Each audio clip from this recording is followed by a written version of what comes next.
Hughes beat the linebacker, and Williams does 59-yard. Following is a special presentation of ESPN on ABC. Welcome to ESPN's Rivalry Week, presented by Remington. In Kansas City, we're ready for Arrowhead Armageddon. Missouri quarterback Chase Daniel, his Kansas counterpart Todd Breezy. Showtime, baby. The game of the year is here.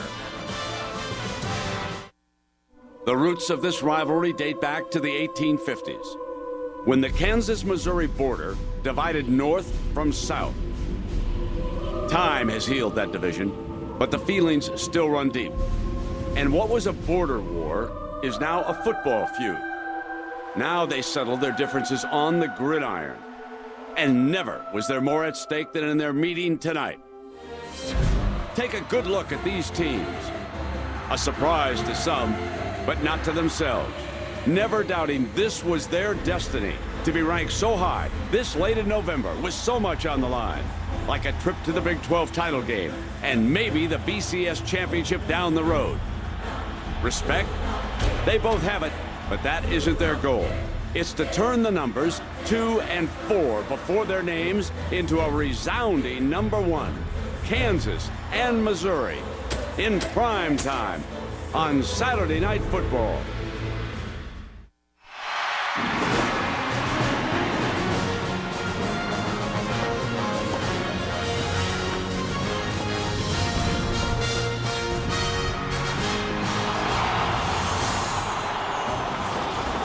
This border showdown is ready to erupt. It's Kansas against Missouri, and the stakes are enormous. The winner will capture the Big 12 North, advance to San Antonio for the championship game next week, and probably be number 1 in the BCS standings tomorrow. We welcome you to Saturday Night Football, presented by Southwest Airlines. Let the top 5 in the BCS standings sink in. Already number 1 has lost. There's Kansas, West Virginia, big winner today, and there's Missouri.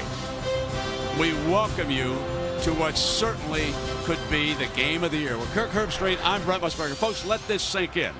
If either Kansas or Missouri wins their next 2 games, they will play for the national championship. Let's let that sink in for the fans, because it's amazing to think in a year we've had so many upsets in college football, how fitting to have Kansas and Missouri controlling their own destiny, not only for a conference title, but to get to the national title. It's an amazing year. And Kirk, we've got a great showdown between 2 fine young quarterbacks, Chase Daniel and Todd Breezy. Well, Brent, as you know, both these quarterbacks come into this game playing as well as any quarterbacks in the country, and the thing they have in common, a great deal of confidence in the system and the players around them. I want to see which defense is up to the task of trying to slow down one of those guys or both of those guys. I think we're going to see some points. 80,000 fans on hand here tonight.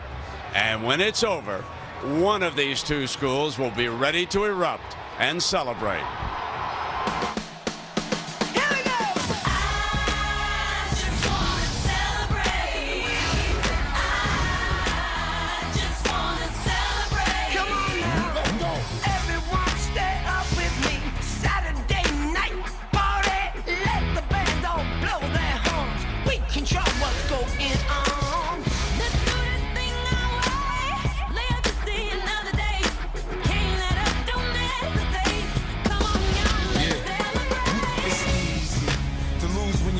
The best. Now you're being put to the test.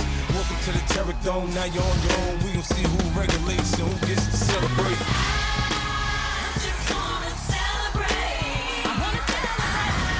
I just wanna celebrate.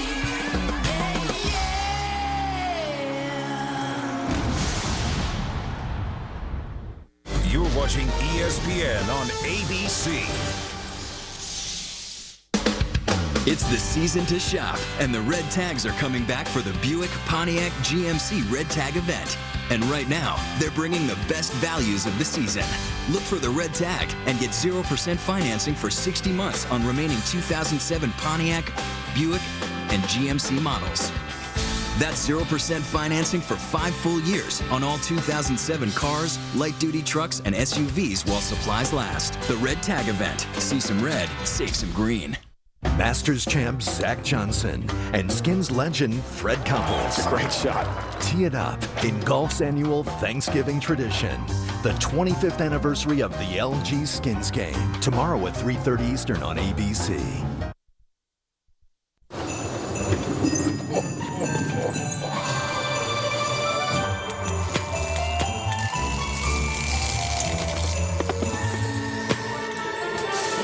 It's that magical time of year.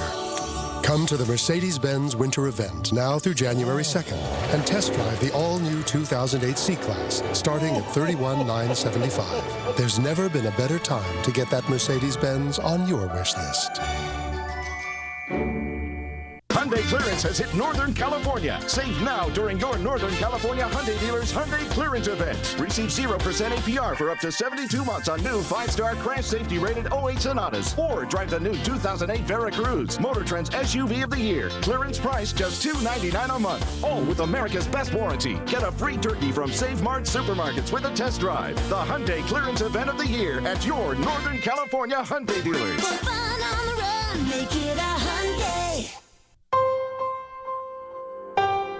With Honda's fuel-saving variable cylinder management system, to help maximize fuel efficiency, you'll be spending less time in front of these and more time behind the wheel of this. From the most fuel-efficient auto company in America, the all-new 2008 Accord from Honda. The Kings take on Golden State Wednesday at 7 on News 10. This is ESPN on ABC, Saturday Night Football. That's right. Number 4 Missouri, number 2 Kansas. Who would have thought at the beginning of this year those numbers would be standing? John Saunders, Craig James, and Doug Flutie. Certainly none of the three of us up here, and if you say you were, you're lying. We know that. Tennessee facing Kentucky this afternoon. Tennessee trying to get the victory and try to get into the SEC championship game against LSU. 4th overtime, 2-point conversion. They needed to tie the game. Andre Woodson gets tackled. Yeah, get rid of the football. Do something with it. Don't get tackled. Valiant effort by Kentucky today and Andre Woodson, but Tennessee, congratulations. They'll represent the SEC Eastern Division.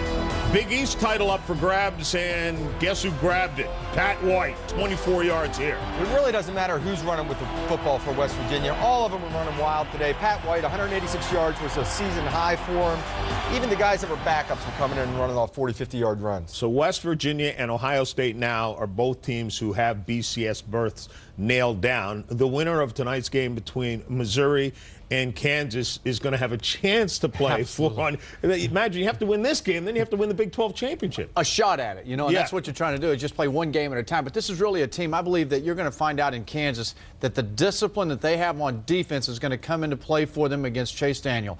Missouri's offense is good, make no mistake about it. They're really good. But when I visit with Mark Mangino, he really thinks that his team on defense plays unselfish, disciplined, fast to the football, and we're going to have that tonight. I agree. I think that's where they have the edge. And obviously the talk tonight is about the quarterback position. Both Chase Daniel, Todd Reesing, phenomenal quarterbacks, undersized guys, under-recruited guys. Reesing hasn't thrown an interception in 6 weeks. Daniel's thrown 1 in the last 3 weeks. Between them, 25 touchdowns, 1 interception. They let it rip. They're small guys. Cold weather might bother them a little bit gripping the football. All right, we, of course, will see at halftime. Right now, time to join the game day crew to Chris and Lee. John, nice chilly night, full moon overhead, electric inside, feels about like 50-50, Lee. If you judge these teams on the hoof, Missouri looks to be the more impressive. It hasn't bothered Kansas all season long. Compare the scores against the 5 common opponents. Missouri, a more dominant team. They beat all of them by at least 2 touchdowns. Kansas has played some close games. Missouri, your pick today. Yeah, but Missouri's my pick because I saw them lose to Oklahoma, but I was impressed with their offense. This Chase Daniel, the quarterback, tight spiral. He's got 2 tight ends, 82 Marlon Rucker and 49 Chase Kaufman. 6'6", 250. They run like wide receivers. Then Jeremy Macklin on the outside, number 9. I don't think Kansas can stop him. Which defense can get a service break? How will either team respond if they fall behind? Kansas hasn't been behind in the game for more than a few minutes, and Missouri's been playing with the lead either. So which team can handle the pressure and win the biggest game of their lives? Kansas about to take the field here. We were told to expect a lot more Jayhawk fans, and it's their chance to make noise. Kansas and Missouri for the Big 12 North. For the #1 ranking in the BCS, for bragging rights. A lot on the line. Kickoff coming up when you come back to Kansas City.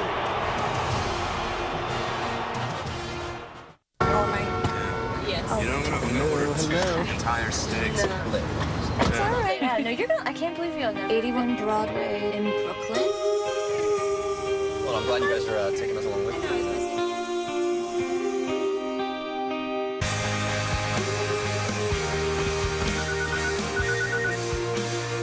Hello? Hey, Sarah, do you want us to get you something to go? The panoramic Vista roof in the 24 miles per gallon 2008 Ford Edge. America's #1 movie is a 3D thrill ride. Rolling Stone says Beowulf will have you begging for more. Such a strong man you are. Beowulf, rated PG-13, now playing. Here's an idea. Instead of carrying an iPod and a phone,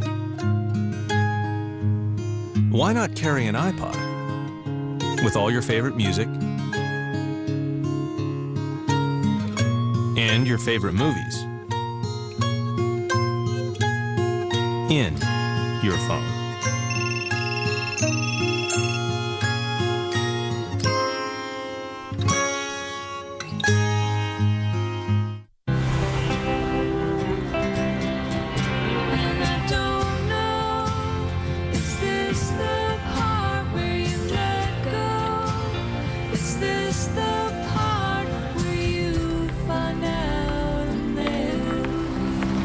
When it's people who do the right thing, they call it being responsible.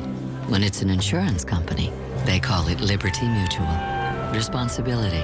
What's your policy? Liberty Mutual.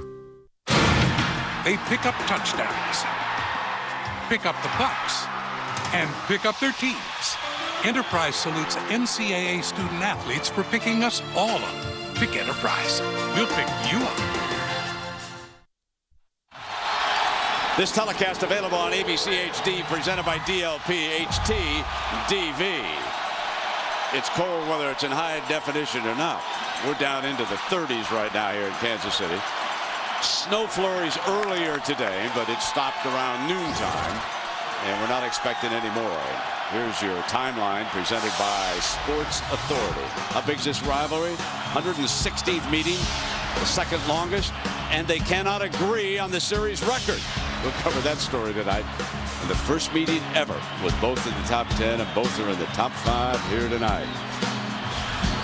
So Gary Pinkel won the toss and elected to take the football immediately. He wants to see if a sensational freshman, number 9, Jeremy Maclin, can get his hands on the ball. He wants to see right away what that man, Mark Mangino, his counterpart across the way, is going to do, what they're going to do with Maclin. Will they attempt to kick it over his head, sail it in? Kick it high and short. Scott Webb. Ball will be put on the tee. The referee tonight is a good one. John Bible's Big 12 crew.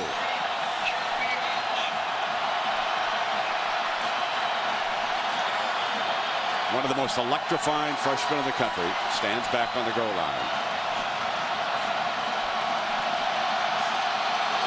Game on. From the 2. Maclin looks left alley, got one in the middle. 35, stumbles following his own blocker, and he's down at about the 37-yard line behind Earl Goldsmith. And so here comes young Mr. Chase Daniel, the junior from South Lake, Texas, Kirk. Well, he's one of the more accurate quarterbacks in the country, Brent. Close to 70% of his passes. He engineers an offense that I think is the most explosive offense right now coming into this football game because of the amount of weapons he has on the outside. And this young man is playing with a ton of confidence coming into this game against Kansas. It's a no-huddle spread. 5 wide to start the game. Daniel from the gun. Ran this offense in high school. Incomplete, and it'll be second down and 10. So Kirk talked about Chase Daniels. We take a look at the starting lineups presented by Dell. We have mentioned Jeremy Maclin. You will see him as a running back and a wide receiver. Martin Rucker, one of their 2 very talented tight ends. Then in that offensive line, Kirk, the man in the middle, Adam Spiker, a 3-year starter. They're playing well. They understand what their assignment is. And as a unit, they're playing very, very well right now, Brent. 4 receivers on the right side. Daniel drops it off down below to Macklin, handling as a receiver for the first time. And this is going to be 3rd and long, is Talib. Aqib Talib, the best corner for the Jayhawks, makes the stop. Bill Young has his defense coming out playing with a lot of energy. I saw him on the field before the game, and he said, I don't even know why we're showing up tonight. All this talk about Missouri's offense, and he's been giving his team that message, kind of poor-mouthing them to try to get them fired up to try to take down Chase Daniel and this Tigers offense. 3rd and 8. 5 receivers out for Daniel. Jayhawks show blitz, trying to get to him, trying to rush him. He's got time. Goes deep but high, incomplete, and it's 3 and out for Mizzou. 3 and out, and they came with the blitz early. Well, this is something you'll see throughout tonight from both teams, is mixing up the looks. The first couple snaps from Kansas, a conservative look. This time the blitz from Joe Mortensen, the outside linebacker, who just about gets to Daniel. But for these quarterbacks, you have to disrupt their timing in rhythm with their receivers. Adam cross it back, and back is Anthony Webb to return the punt for the Jayhawks. Under a little bit of pressure that time.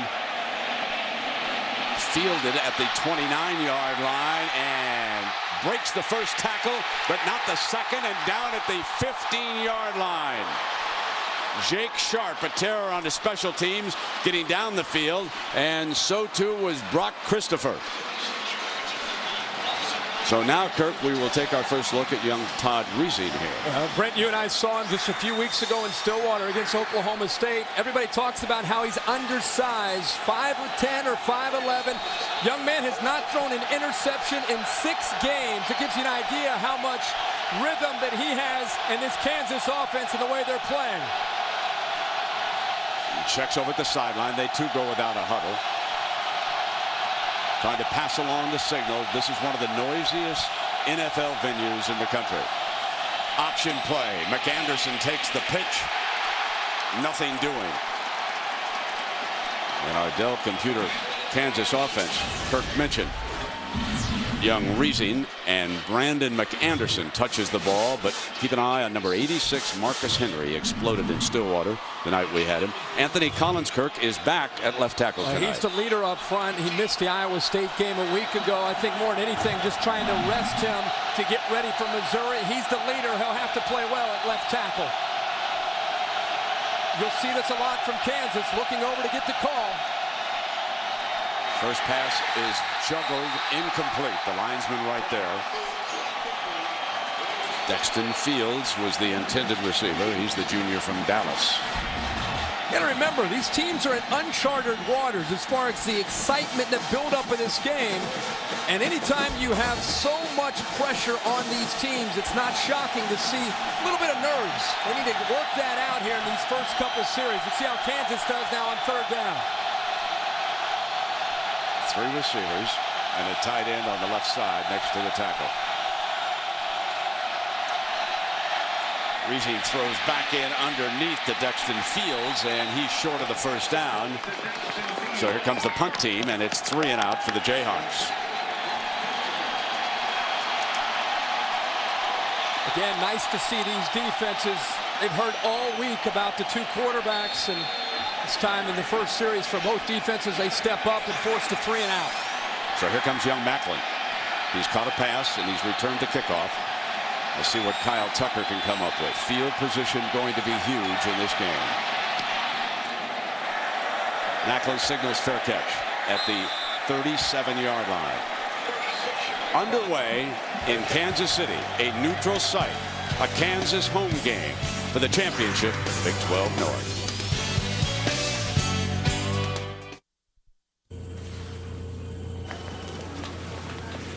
Hey, Janice. Hey, Phil. Janice, have you heard about Southwest Airlines' new Business Select? It guarantees that you're one of the first aboard, you get extra Rapid Rewards credit, and you get a free drink. Really? Yeah, and the ticket is fully refundable. Cool. Well, happy birthday, Janice. Thanks for remembering, Phil. Business Select, new from Southwest Airlines. Nice guy. Your are now free to move about the country. Dude.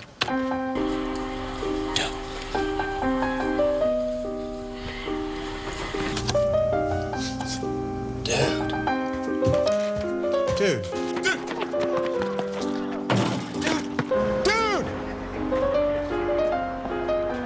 Dude. Dude.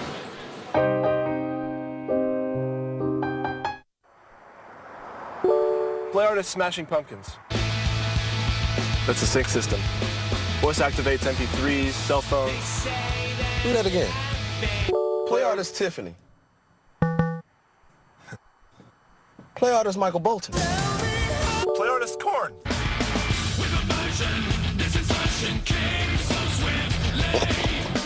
MPGs meet MP3s. The new 35 miles per gallon 2008 Ford Focus. What do you call that again? An avatar. A digital simulation of me in a virtual world. What's it do? Business. It's innovation. It's all the rage. I have my own island. Making any money on your island? Virtual money or actual money? The point of innovation is to make actual money. My avatar doesn't know how to do that. Sunday, an extraordinary 2-hour event. Extreme Makeover Home Edition helps its 100th family. This is going to be huge. All new 2-hour Extreme Makeover Home Edition, Sunday, 7/6 Central on ABC. The border war, Missouri and Kansas. Lawrence, of course, the closest to Kansas City. And as a result, Mark Mangino took his team back to Lawrence after the walkthrough yesterday. And then today they drove the 50 miles. There was one problem, an enormous traffic jam outside of Arrowhead. The team was 20 minutes late in arriving here at the stadium. You got caught up in that, didn't you? Yeah, sure. First down and 10. So did Carl Peterson, the general manager of the Chiefs. And a handoff on the first down to the running back, Tony Temple. Temple picks up about 5 yards in our Kansas defense here tonight. And in that front, James McClinton is a candidate for all Big 12 honors. And the linebacker, Joe Mortensen and Mike Rivera, have been standouts. In the secondary, we've already talked about Aqib Talib. He is the junior. He's the shutdown. He'll be keeping an eye out for number 9, who now goes in motion into the backfield off a fake. Daniel going to throw to him on that far side. Kansas ready for the play. James Holt read the play beautifully on that far side and made the stop. Well, this Kansas defense is well schooled. They always seem to be in the right place, the right time, and that could be beneficial tonight. As much as Missouri likes to use Macklin sometimes as a decoy, this time the fake on the reverse, they come back and throw it, and there is James Holt, number 2 on his team in tackles, right where he needs to be. So far, the Jayhawk defense, coordinated by veteran Bill Young, doing an outstanding job, keeping Mizzou in 3rd and long in the first 2 series. Daniel couldn't find an open man, and they're forced to punt again. He was forced to take off as the secondary had covered the receivers, Kurt. Well, that was great coverage, as you indicated, Brent, downfield. And I think right now, a bit of confusion with Chase Daniel and his receivers and tight ends and trying to get in sync. And credit Kansas and confusing them and mixing up their looks right now. They brought pressure on 3rd down. Other times they're dropping 7 or 8 into coverage. Crossett's had 2 punts blocked this season, and his net is 39.4. It has dropped off. There was a little bit of pressure on his first punt. This one they kept pretty clean. Fair catch back at the 22-yard line. And let us check in with the 3rd member of our team, Lisa Salters. Lisa? Well, Brent, I talked to both quarterbacks earlier in the week about playing in this cold, and Chase Daniel said that he went online to see what the weather was going to be, and when he saw it was going to be cold, he said it got me to thinking, and I have to say that I played some of my best games in cold weather. I said in Texas, and he said, yeah, it gets pretty cold in Texas in November and December. Todd Reesing said, I'm not going to think about it. To me, it's going to be 80 degrees and sunny. But just because he's not thinking about it doesn't mean he didn't plan for it. Out here wearing gloves for the first time in his career. He practiced in them all week long. He threw the ball pretty well in the pregame warm-ups with those gloves. And Chase not wearing. Here comes the blitz. Inside handoff, and the blitz was successful. William Moore coming up from that safety.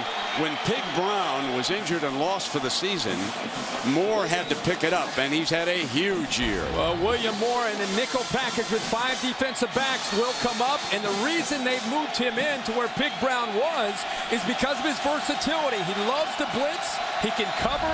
He also has the ability to get out and take away an opposing player out in the flat. He's a multiple talented player for this Missouri defense. On 2nd and 11, fired complete to the 30-yard line, and now it's 3rd and very makeable on the Derek Fine reception against this Missouri defense. Lorenzo Williams, he along Ziggy Hood have done a fine job in the middle. Brock Christopher and Sean Witherspoon have been outstanding. And this is the group that will be under fire. We've talked about Moore. I think Carl Geddes, watch him, number 19, the true freshman from Missouri. Probably the most talented player, but he is a true freshman. I think Kansas will come after him from time to time. There's the late signal from the Kansas sideline, and Racine passed it along. Incomplete as the pocket was collapsing. Lorenzo Williams and the big fellas in the middle were applying some heat. One of the first times, I think, all year I've seen some frustration out of Todd Reesing. He looks downfield. He thinks he has an open man, but again, very good coverage, and there's something we have not seen from number 5 very much at all this year. Macklin back to the 25-yard line, gets to the sideline, looks for an alley, and he is stopped by Kyle Tucker, the punter. Kyle Tucker prevented a touchdown on the Macklin return. Mr. Excitement was loose again on the near sideline. Well, Brent, you've been waiting for this opportunity to see, and we all have coming into this game because of what he can do. And I'll tell you what, Tucker makes a heck of a play to fight off a block and prevent a big touchdown here for Missouri early in this game. He had to fight off Alexander's block downfield and eventually pushed him out of bounds. Late substitution. Greg Bracey dashes on the field. Now 11 for the offense. Great field position after that 43-yard return. Firing complete. Tommy Saunders, and it's another first down as he brings Mike Rivera with him out of bounds, and Mizzou is alive and well. One of the adjustments right now that Kansas has got to be able to deal with is 5 wide receivers and a quick pass from Chase Daniel. Kansas is spending a lot of their energy in the middle of the field where the tight ends are, which means the outside receivers, in this case Tommy Saunders, have to step up and make the plays. Jimmy Jackson checks in as the running back. He's alongside Chase Daniel. Now here comes Macklin around, and he's got it this time. But Rivera does not let go at the 15-yard line, and we send you off to New York.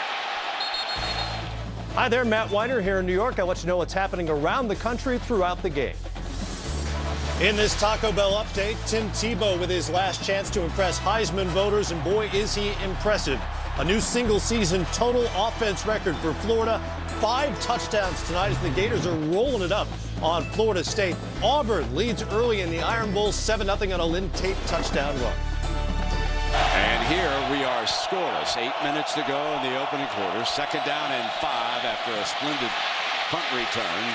And Macklin, he's been all over the field so far. And John Larson, one of the fine defensive ends for the Jayhawks, makes that stop. Macklin, of course, last week, 360 yards of all-purpose yards. He's had just an amazing year as a redshirt freshman. And Chase Daniel disgusted as he walks away. Personal foul, number 2 on the offense. That's a 15-yard penalty. The down counts. So Franklin downfield incurs a very costly penalty. Both of these teams have been able to avoid a lot of penalty trouble, although we note that Kansas a week ago against Iowa State had 9. Let's take a look at this. Well, the emotions of a rivalry game, and Talib is not going to be quiet. He gives him a little shot. It's a second man. Yeah. Second man. Oh, there's a little push there at the end as well, coming in from Franklin. So it's 3rd and a bunch. Play fake. Daniel moves the pocket back. Still looking for a receiver.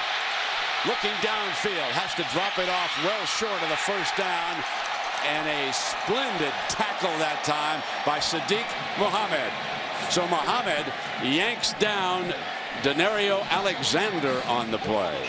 Outstanding coverage again, this time by Aqib Talib. He took away William Franklin. The reason that you looked and saw Chase Daniel, he wanted to come to the backside, but outstanding coverage by Talib. He didn't have anybody to go to. A fake off the Jeff Wolford field goal, but they are short of the first down. The fake fails. Kansas football. Tommy Saunders threw it to Franklin. This is not only a fake, Brent, but I think with Franklin, he acted as if he checked out of the game and stayed on the field, just trying to blend into the sideline. The design worked very well, but give Kansas credit for getting over into position to keep Franklin short of the first down. Reesing standing at the 9. Now he'll check over to the sideline. The coaches have checked the defensive personnel. They'll hand signal into Reesing. He'll walk up behind the center. Relay the play along the line. The flanker screen. And it's good for 9 yards to Fields. Go back to that fake field goal. See Franklin just maybe 6 inches on the field, trying to blend in with the rest of his teammates, but Kansas ready for it. Coming over there, Chris Harris, the cornerback, as a freshman, makes a great play. And I'll tell you, that would have been a 39-yard field goal, well within Wolford's range. And the inside handoff to Jake Sharp, who is now the running back, trying to pick up the first down. And they may have been just a touch short there, Kirk. What I'm seeing here in these first few series is something that Kansas has not seen for a long time. Missouri has decided to be the aggressor. Instead of sitting back and waiting for Todd Reesing to establish himself and dictate the tempo, they're attacking downhill. Quick snap from under center. McAnderson rumbles for the first down. Powerful fella out to the 36-yard line. And he's brought down by Bridges. Kansas has done this. This time they go with a quick count. First time tonight. Catches Missouri off guard a bit. And I'm going to tell you, if you haven't seen Brandon McAnderson run the football tonight, the senior is a load, and he's got great quickness. A little bit of sugar. Here comes McAnderson. Breaks the first tackle. Ziggy Hood lost a handful on that play, and finally is run out of bounds, but he did pick up about 3 yards. Go back to that point about how Missouri is attacking downhill and coming after Kansas. I think Kansas is reacting by going with the quick toss to get McAnderson to the outside. I think they've got to go downfield to try to stretch this Missouri defense. Missouri shows linebacker blitz. They hand off to the middle, but this will bring up a third down, and the Jayhawks are going to need about 5 yards after the tackle by Shulock. Ed Warner, the offensive coordinator from Kansas, coming over from Illinois. He did a great look at him right there. He's done just an amazing job of putting this offense together. Feels confident. We'll see what kind of adjustments he makes against this attacking Missouri defense. He's calling the plays right now from upstairs and communicating them down. Missouri showing pressure. Reesing's got a man open. Incomplete. He got turned around on the play. William Moore lost contact with Fields that time, and a big one was there for the taking, Kirk. Missouri continues with this theme early in the game, attacking third down. They blitz, they take a chance and play man-to-man. William Moore, the safety, locked up one-on-one with Dexton Fields, and Fields just couldn't make the adjustment to haul in the pass. It's Tucker versus Macklin again. He booms this one, a fair catch signal at the 22-yard line.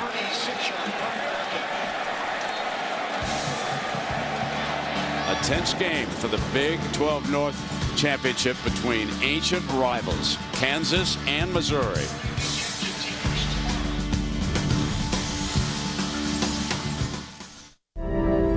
For today's City coaching moment, we look back to 2005 when Pete Carroll and undefeated USC faced Oklahoma in the national championship. After an early lead by Oklahoma, the Trojans, led by Reggie Bush and Matt Leinart, scored 55 points in a dominating performance. The win completed a 13-0 season, the best in USC history.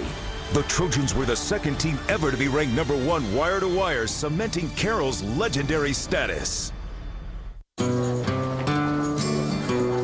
This is the story of giving my mom what she really wants for the holidays.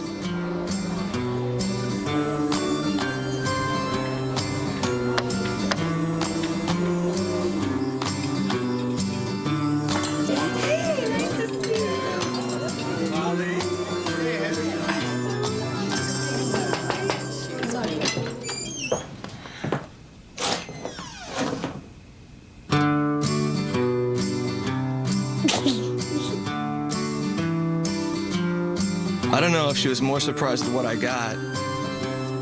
Kevin. Or how good I looked in it. Let me look at you. Yep, I'm glad I didn't go with that crystal turtle. From a new suit to a holiday wish come true. Whatever your story is, your Citi card can help you write it. Citi, let's get it done. This is Sync. Play artist, The Strokes. Call office.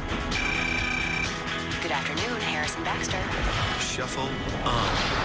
Call mom. Play genre rock. Call Joe. Introducing Sync. Voice activate your MP3 player, Bluetooth phone, and more. Sync, powered by Microsoft, exclusively on new Ford, Lincoln, and Mercury vehicles.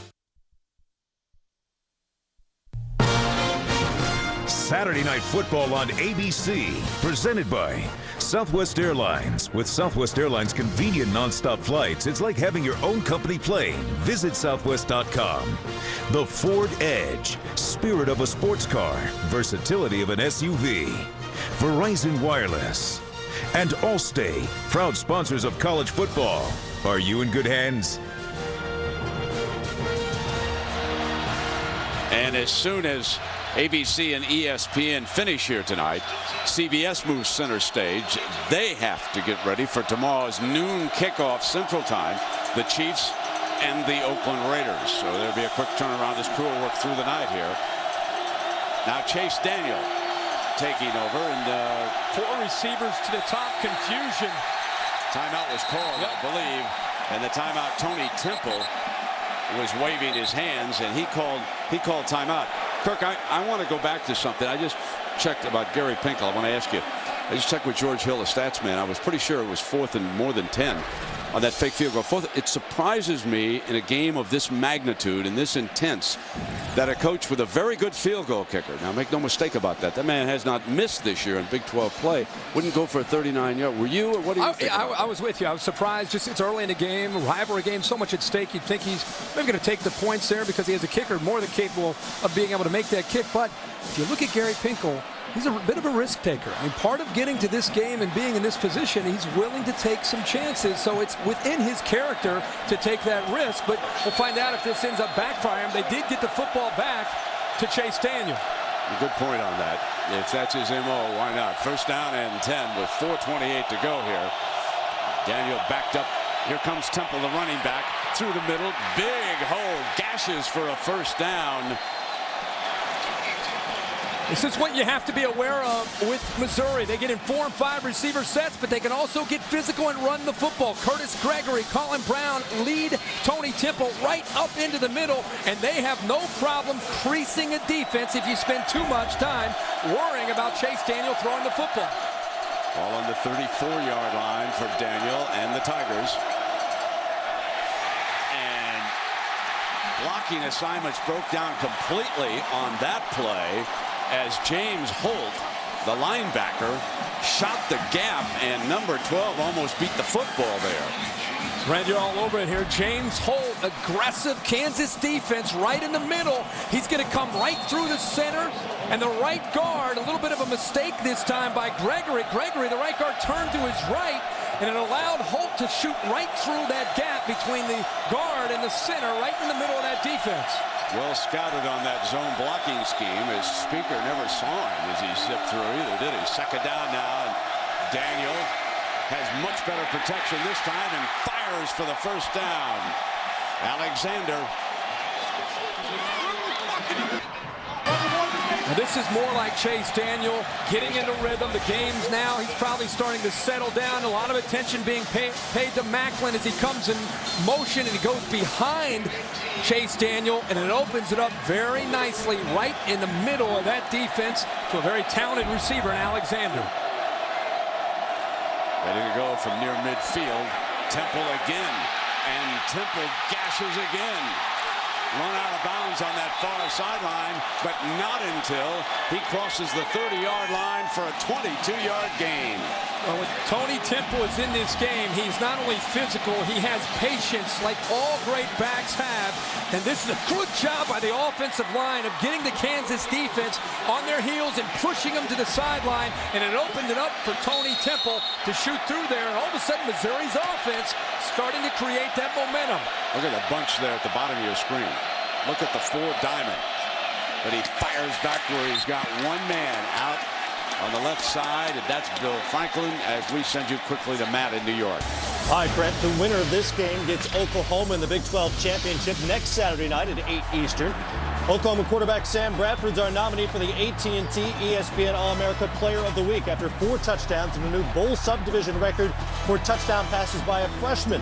Text vote to 87654 on your AT&T wireless phone to cast your vote.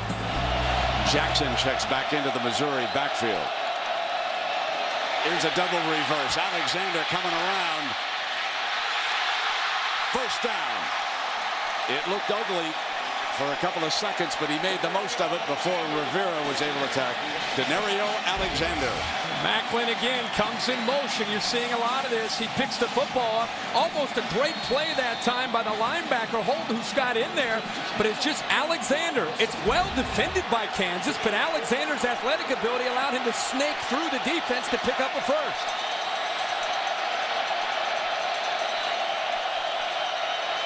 Daniel comes back to the right side. Saunders, short of the goal line, put it on the ground. Ball was down. And they signal right away that Missouri recovered. And they'll have a first and goal. So many weapons for Missouri. And what we're seeing is Macklin is definitely being used in a variety of ways. Saunders comes through, makes a play, is down, and then the football comes out, and regardless, Missouri recovered the fumble anyway.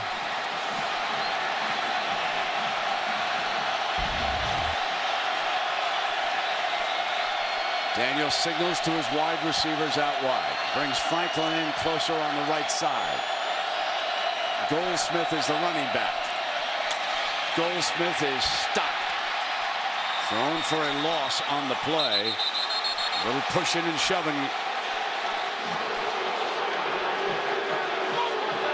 Larson and McClinton in on the stop for the Jayhawks. Jeremy Macklin is being used, Brent, and we knew coming in he would return punts, return kickoffs. But he has been all over this field tonight, not only when he has his hands on the ball, but a lot of times they're using him as a decoy to open up other outlets on their offense. Temple checks back into the game. He is split out as a receiver to the right side. 5 receivers now for Chase Daniel. Got a man open, incomplete. Wanted Macklin in the back of the end zone. Macklin shaking up just a little bit on that play. Reaching down. He may have to come out here for a play. Thornton, the defender. Thornton's there. It's a timing pass between the quarterback, Daniel, and his favorite target, Jeremy Macklin. Thornton was there, by the time he turned, the ball was past him. Macklin will have to come off now.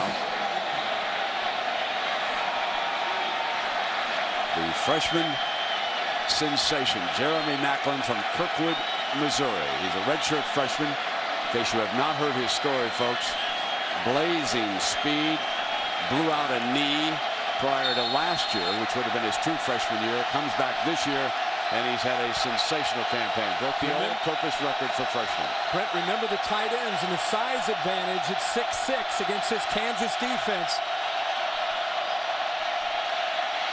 Daniel looking for one right now.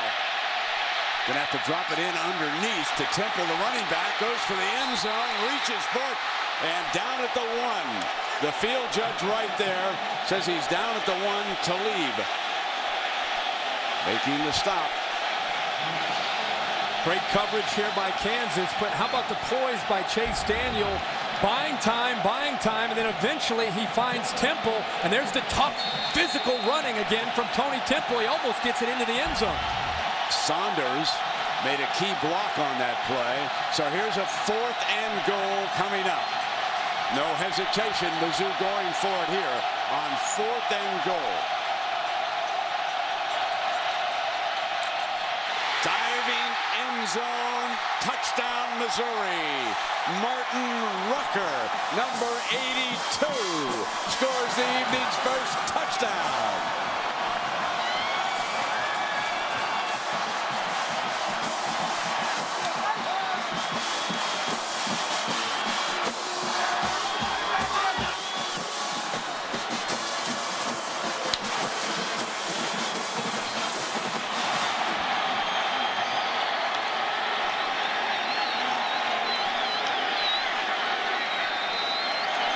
Jeff Wolpert tacks on the extra point.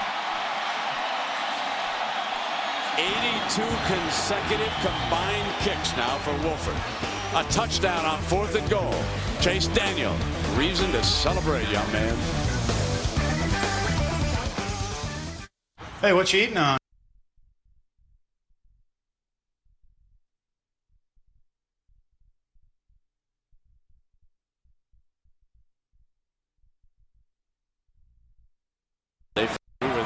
They've come back trails for just the 7th time this year, and the last 5 times, Kirk, that they've been behind, and we were there once, they've come back to score on the next possession each of the last 5 times. And you called it. They found one of the tight ends for a touchdown. Yeah, they had Kaufman down to the right, and Rucker, who has just been a go-to receiver all year, leads the team with 70 receptions coming in, made a great play, and got into the end zone. Now there's a great return man on the Kansas side who will touch it for the first time, and that is Marcus Herford. Wolford with the ball on the tee.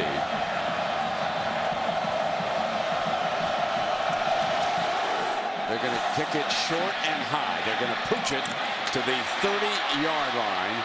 And Kansas will have it at about the 35. So they'll kick it away from Herford. Let's go back to the TD, Kirk. Yeah, well-designed play this time by the offense from Missouri. Macklin goes here.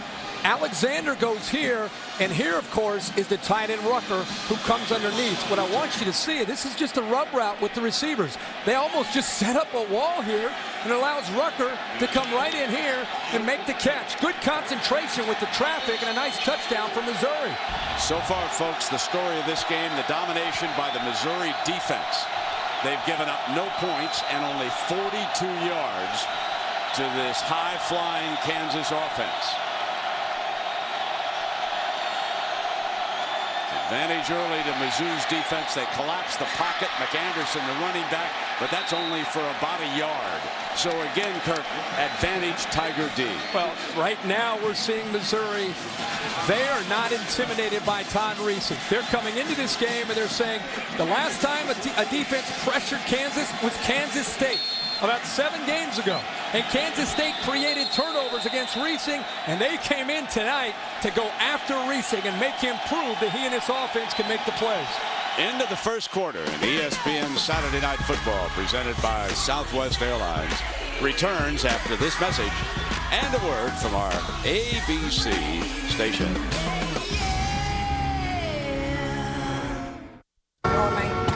Yes. You know, I'm gonna Entire stinks. That's all right. Yeah, no, you're gonna. I can't believe you. 81 Broadway in Brooklyn. Well, I'm glad you guys are taking us along with you.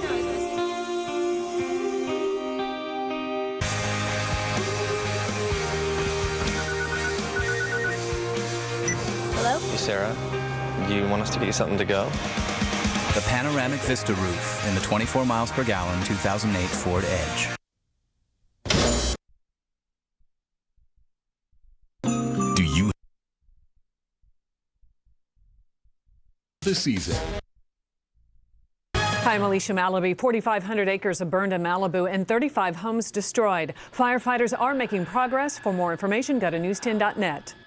You'll find it all at the Elk Grove Auto Mall. This Thanksgiving, shop the one mall with it all. The Elk Grove Auto Mall. Thousands of new and used vehicles with clearly posted sale prices, including hundreds getting over 30 miles per gallon highway. Financing on new vehicles as low as 0%. Rebates from $500 to $5,750 on 15 of the top.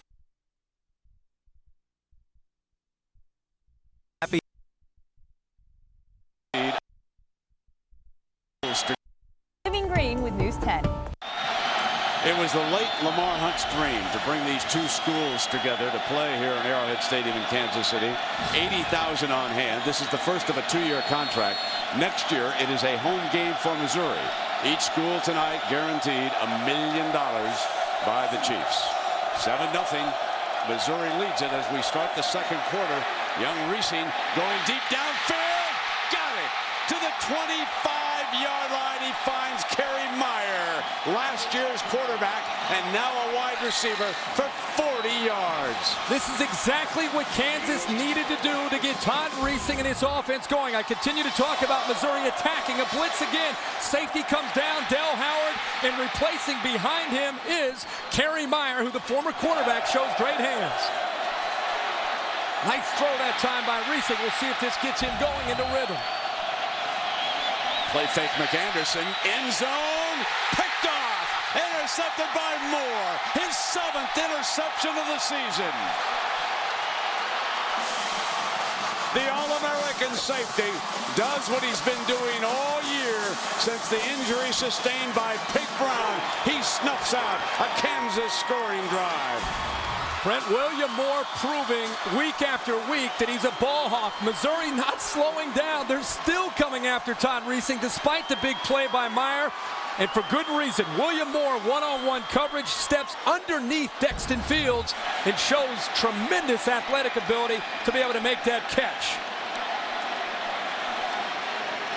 Well, with Pig Brown down, William Moore has become the MVP for the Tiger defense. And his first interception in his last 213 attempts. And they're going to review this upstairs. Just take another look at it. John Bible talking to the technicians and the officials upstairs in the booth. One thing they could be reviewing is the spot of the football. Did his momentum take him into the end zone, or did he purposely go into the end zone to try to get a touchback? He intercepted the ball at about the 1-yard line. And I think they have to be able to decide, did his momentum take him into the end zone for a touchback, or did he purposely go into the end zone? It's all about where he made the interception. And at that point, the officials upstairs trying to make a decision. To me, it looks like he made the catch. He was going to go into the end zone. He could not have prevented himself from going into the end zone. Therefore, that is the right call on the field. Missouri should have the ball. Missouri did intercept the football, but they did so on the 2-yard line. Their momentum carried them into the end zone. Therefore, it'll be Missouri's ball, 1st and 10 at the 2-yard line. Wow. So the ball will be brought back to the 2, and that's a big edge for the Manginos. There's a lot of difference in field position, Kirk. Oh. Whoa, 18 yards here. And so far, the field position has favored Missouri in the first quarter. Chase Daniel brings the offense out. Temple is the running back, number 22. Rucker, who scored the touchdown, is out on the field. They'll still, let's see if they show a more traditional formation, and they do. Cut down on the line splits, bring Temple up behind in a traditional I formation. Run behind the offensive line, and Temple gets to the left side. Picks up a big first down. and gains a little field position in the process with that fine run. Boy, Kansas, you have 9 defenders.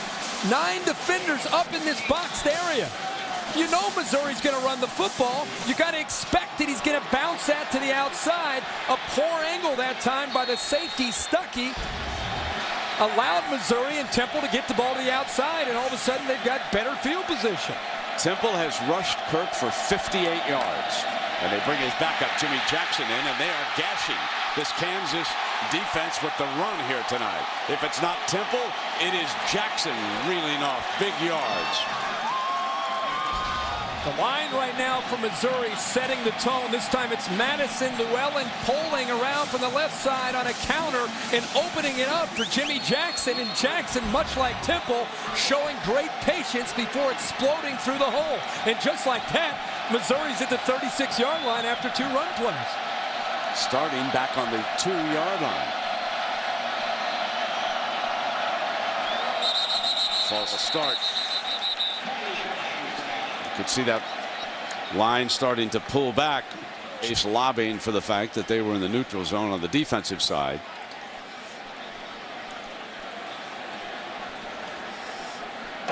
Before the snap, false start, 79 offense. 5-yard penalty, first down. Llewellyn pulled out on that left side just a touch early.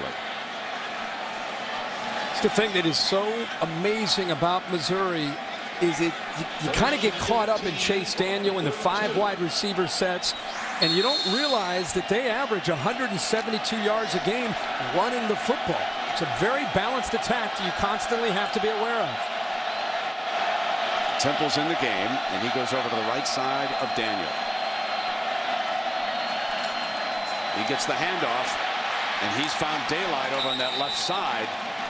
Battling for 3 or 4 more yards before Stuckey's able to get him out of bounds. And the reason this complements Chase Daniel like any quarterback so well, because right now the safeties, Stuckey just had a great look at Justin Thornton. These safeties now are starting to come down and have to be in run support, and that's where Chase Daniel and Missouri will then try to take advantage of that and attack you down the middle of the field, throwing the football to his tight ends. 2nd down and 11. 5 receivers. Here comes the blitz. Daniel fires quickly to the outside. Got the first down as he put it in Alexander's hands again. Alexander has been a factor here tonight to lead the defender. Tenario Alexander a lot of times gets overlooked because of Jeremy Maclin and William Franklin. But if you spend too much time on the tight ends and Maclin and Franklin, this gives you an indication of the depth that Missouri has. And Alexander, a tremendous athlete at 6'5". They see he has a 46-inch vertical. On first down, here comes Maclin on that end around. Picking up about 9 yards. I'll send you to New York and Matt Weiner. All right, Fred, time for a check of your prime time pulse. The 72nd edition of the Iron Bowl on ESPN. Auburn has won 5 straight in the series. They lead 10-7. And on ESPN2, Clemson leading South Carolina 17-7. The Tigers have gotten the run game going against the Gamecocks. Clemson looking for its 5th win in 6 tries. And here at 7-0, Missouri leading unbeaten Kansas. 12:54 first half. And complete for another first down, and it's their other very talented tight end, Chase Kaufman.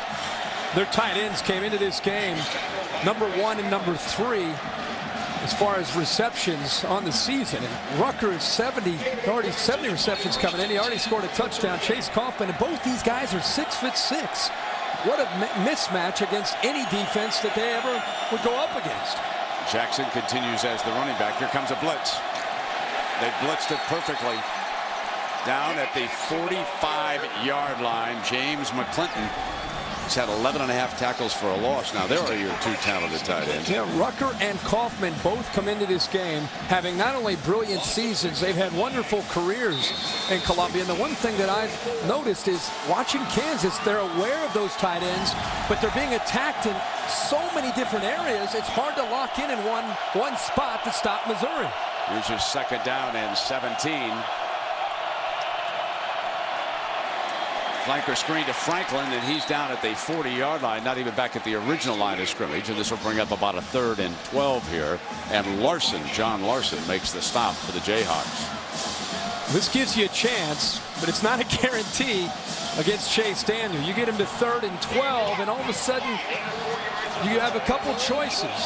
Bring the pressure or drop 7 or 8 back into coverage. Bill Young has shown most of this season on 3rd down to bring pressure with linebackers. Derek Washington checks in for Mizzou. Macklin returns. Daniel looking downfield, throws to Franklin. Broken up. 4th down on a jarring hit in the secondary. Darryl Stuckey. I think Chase Daniel was surprised because Franklin had Talib beaten to the middle of the field, but Stuckey waiting for him right there and lowers the boom on Jeremy Macklin. However, the flag is for holding, and that's an automatic 1st down.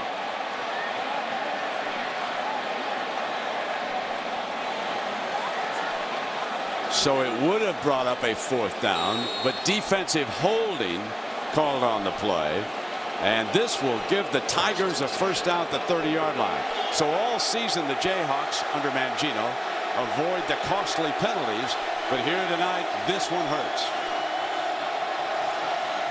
Here's a blitz again. Temple to the right side this time, and it'll be 2nd down and long. Bill Young's defense seems to be answering the call, and they'd be in good shape except for that holding, Kurt. Yeah, the holding call really hurts him. The timing of it, Mark Mangino is going to just be going crazy right now, but it's kind of been a mixed bag on this drive alone for Kansas and their defense. Times they've been able to shoot through some gaps and slow down the running game, and other times they've been gashed, giving up some big plays. 2nd and 10 for Daniels. 1st down. And loose again is Alexander to the 10-yard line. Alexander 4 catches for 60 yards so far. Martin Rucker's going to come from your right to your left. You see how number 8 Mortensen goes with him? When Mortensen followed Rucker, it opened up a huge spot right behind where Mortensen was lined up, and an easy throw that time for Chase Daniel. And it's 1st and goal for the Tigers, who lead it by 7.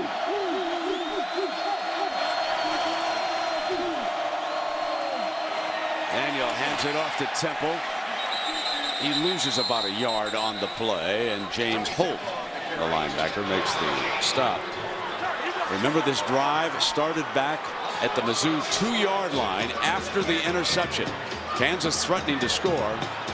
They got the ball on the 2, and now they have driven down. It is 2nd and goal coming up for Daniel. I think a matchup that Chase Daniel might look to at the bottom of the screen. He's got one of his favorite targets, William Franklin, lined up against true freshman Chris Harris. Daniel on the move, has to throw it away. It's going to be 3rd down and goal. The Missouri coaches will tell you that we welcome the blitz. I said, you get into a lot of empty. You've got 5 offensive linemen. If somebody brings 6, what do? They say, we welcome that. We want somebody to bring 6 because we've got a quarterback that makes such quick decisions that we're going to abuse them with that blitz and make them get out of it. That time, Kansas got there and forced Daniel to throw it away. Empty again. 3-man rush. Daniel still looking for somebody open. Retreats on the move, complete. Alexander scores. A play that took a half-dozen seconds to unfold, it seemed, and Chase Daniel strikes again. His 2nd touchdown pass of the night. Well, Chase Daniel has tremendous mobility and presence in the pocket. He realizes there's only 3 defenders chasing him down. He's got the speed to get away from Larson, buys enough time, and I'll tell you, I know Kansas had 8 defenders in coverage, but it's tough that long to cover that many receivers. 5 receivers on the pattern, and Alexander works well that time with Chase Daniel. Jeff Wolford makes it a 14-point lead for the underdog. So Alexander scores and Mizzou leads it.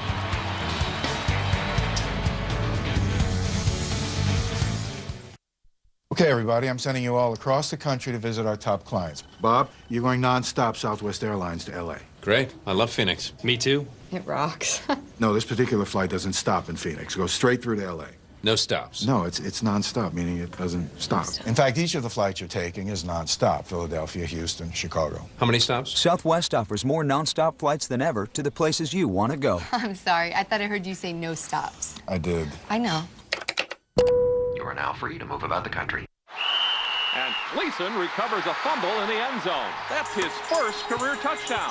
Wait, is that a Dr. Pepper? Oh, he's going to make the most of this one. Welcome back, my friends, to the show that never ends. We're so glad you could attend. Milking it. Oh, can you believe this? We might be here all night. Is he really going to do this? Look out. Only Dr. Pepper has 23 flavors packed into one bold taste. For those who make the most of everything.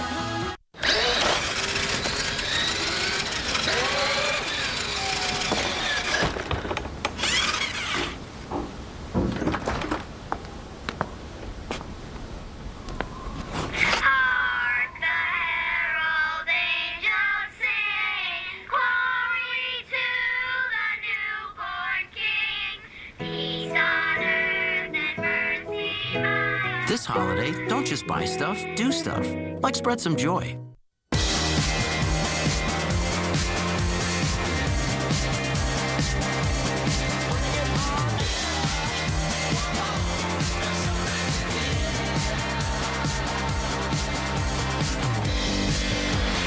Welcome to the new shape of fast.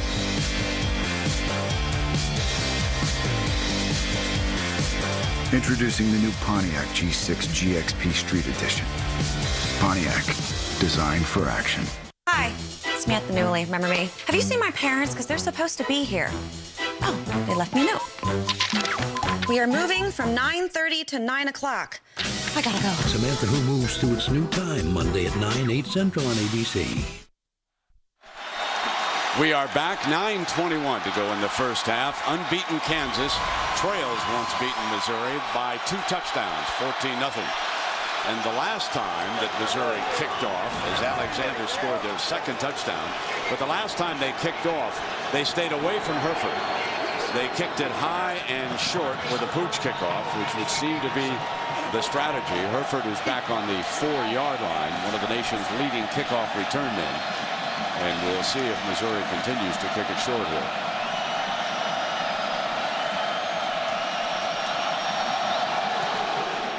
They do exactly that. Yep. Fielded at the 23-yard line.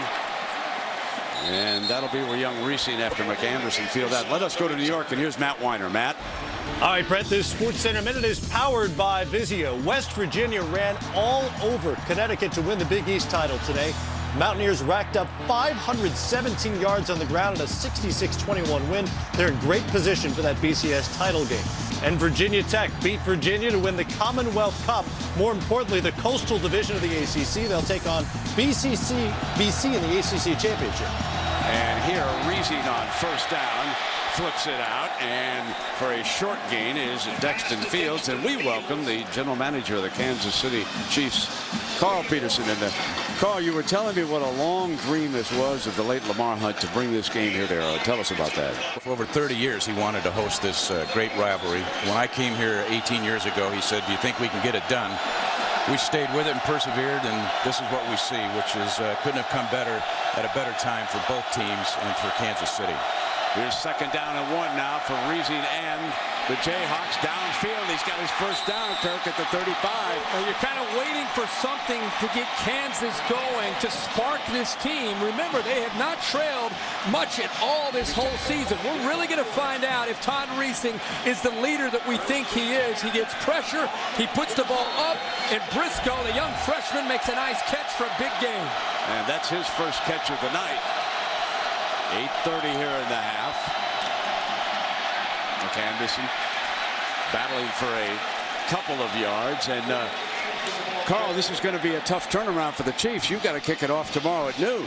Our stadium operations people have the work cut out for them. 7 o'clock kickoff here tonight and noon tomorrow for us. But Hey, we're very, very happy to host this. This is tremendous for both universities, for both states, and for Kansas City itself. This is a great venue, as you can see here. We've got over 80,000 people here, Brent. Second down, and Eggs flips it out to the side to Fields again. Fields is short of the first down. I'm so impressed by this stadium and by the atmosphere inside it. I've heard from so many players in the NFL, they say this is the closest thing to a college football stadium. Talk about how beautiful this is for you guys. Well, it begins again with Lamar Hunt and the architectural design, but the seats are closer to the stadium than probably any in the NFL. It's the loudest, we think, outdoor stadium in the NFL. And of course, we're renovating this, but we are not going to fool with the integrity of the bowl. We don't want to take away these great sight lines and how close they are to the field. It's a tribute to him. Third and 4 is incomplete, Carl. And there's a penalty flag. That's going to be an automatic first down. They went after Geddes this time. They get him on a holding call. They got the matchup that they wanted. Marcus Henry, one-on-one. Holding, number 19 on the defense. That's on an eligible pass receiver. 10 yards, previous spot, first down. He actually was holding him from the time he left the line of scrimmage with the right hand, just holding on all the way down. He got a hold of his hand warmer there and didn't let go. It's a good job by the officials all over that call. Carl's never seen a guy in the NFL do that. No. We try to do it very discreetly, but that's a good wide receiver, Marcus Henry, senior, coming out. We like him very much from Kansas. Both teams have definite NFL players, and again, it's such a great venue for them to play in and for these two fine football teams. Carl, the trophy tonight, the Lamar Hunt trophy, and the family, I understand, is here to present that. Norma Hunt, Clark Hunt, all the Hunts, Daniel Hunt, Lamar Jr.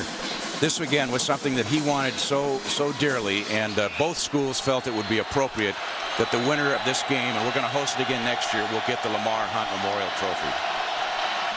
So here is second down and 6. They check for that signal from the sideline. McAnderson picks up the blitz, deflected though, and incomplete. Carl, are there any other players who are seniors on these two teams? You mentioned the wide receiver. Who else should we be looking at from a pro standpoint? From Missouri, obviously, Martin Rucker is a heck of a player.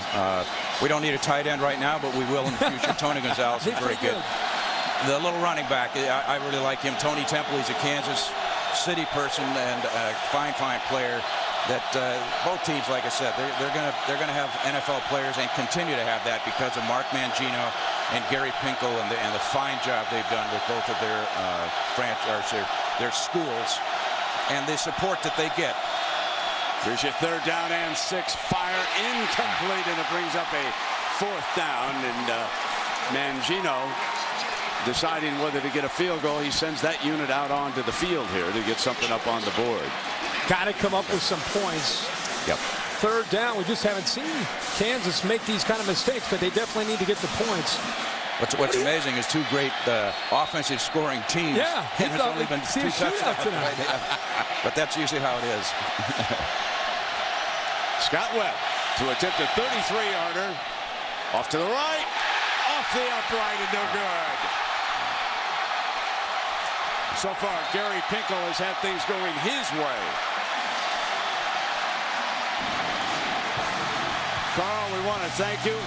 Wish you the best of luck, and thanks to Kansas City. Our pleasure to host you guys. Come back and see us. We will. Thank you. It's the season to shop, and the red tags are coming back for the Buick Pontiac GMC Red Tag event. And right now, they're bringing the best values of the season. Look for the red tag and get 0% financing for 60 months on remaining 2007 Pontiac, Buick, and GMC models.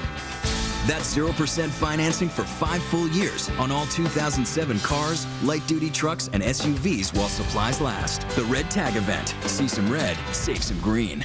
First, I want to thank my rival coach here for getting my favorite pizza delivered. That was a class act. Thanks, Coach. It's not delivery. What? Hey, if this isn't delivery, we'll play the entire game in... Taste the pizza that has no rival. It's not delivery, it's DiGiorno. Set. Blue 28. Ready, hit. Is this dress too sparkly?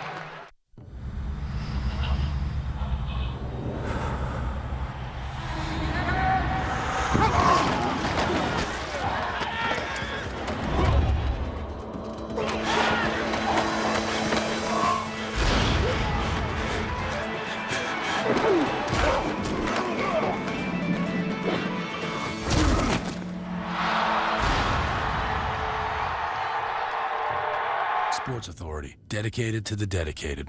Hope I don't miss work this Christmas. Yeah, how will you pay for things like food, electricity? Ooh, dental bills. Gadzooks! You need a backup plan. That's why we have Aflac. So I'll have cash to help pay bills. Right, but what if you're still not better by Christmas? Aflac! Aflac, ask about it at work. Rudolph's better, but now Blitzen's sick.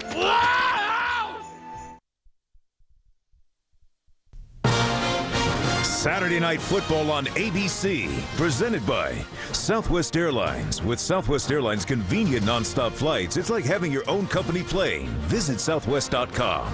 The all-new Cadillac CTS, the 2008 Motor Trend Car of the Year. Aflac, ask about it at work. And Clean Exchange, a disposable head electric shaver, new from Remington. And the Missouri Pep Rally held in Kansas City last night, the first ever event at the new Kansas City Power and Light District. That's I guess about 8-block development in downtown Kansas City here. And they had a great time. Fans from both these schools enjoying it. I mean, it is like the Texas-Oklahoma game, except it comes at the end of the year. Being late, it almost feels like a bowl game or a conference championship game. Missouri incomplete, but there's a holding call against Missouri. Kansas came on the blitz, and Missouri's offensive line definitely had to react on in the a way. offense.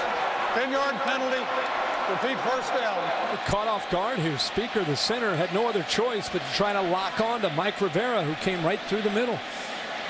Kirk, what have you seen tonight that might have surprised you so far? I'm surprised to see Missouri's defense is just coming right after Kansas and Todd Reesing, and it's worked to perfection to this point. We'll see if Reesing can make the adjustments. They had a good drive the last time out, just dropped the ball. And all of a sudden, we've seen Chase Daniel get in the sync and get this offense going. Little option look with Temple on the pitch on a 1st and 20, and he makes it to the 11. As we take a look at the Pacific Life game summary, and so far, Kirk, Missouri not dominating only on the scoreboard, the numbers in their favor. Yeah, everything seems to be in their favor right now, and I think everybody expected to see both offenses shining. We have 14 points. Here we are, under 6 minutes to go in the first half, but right now, Missouri has controlled the game on both sides of the ball. 2nd and 18. Here's the blitz. Picked up, and he throws in underneath. Kaufman's 2nd reception of the game, and Mortensen defends it. One of the things that Bill Young has a lot to show he has confidence in his team. Most often when you face an offense like Gary Pinkel, who's going to put 5 receivers on the field, most defenses will put a nickel or a dime package with 5 or 6 defensive backs. For the most part, Bill Young tonight has decided to play his base defense with all 3 linebackers staying on the field. Here's 3rd and 12.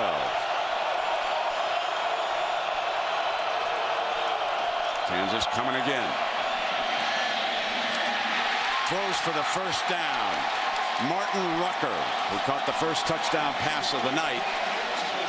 And Kirk, remember they told you, we want them to blitz. Now they welcome the blitz because they know they get matchups that they like. Rucker at 6'6", going up against Holt, finds a nice hole and a good throw by Daniel towards the sideline. Well, Rucker can make that catch.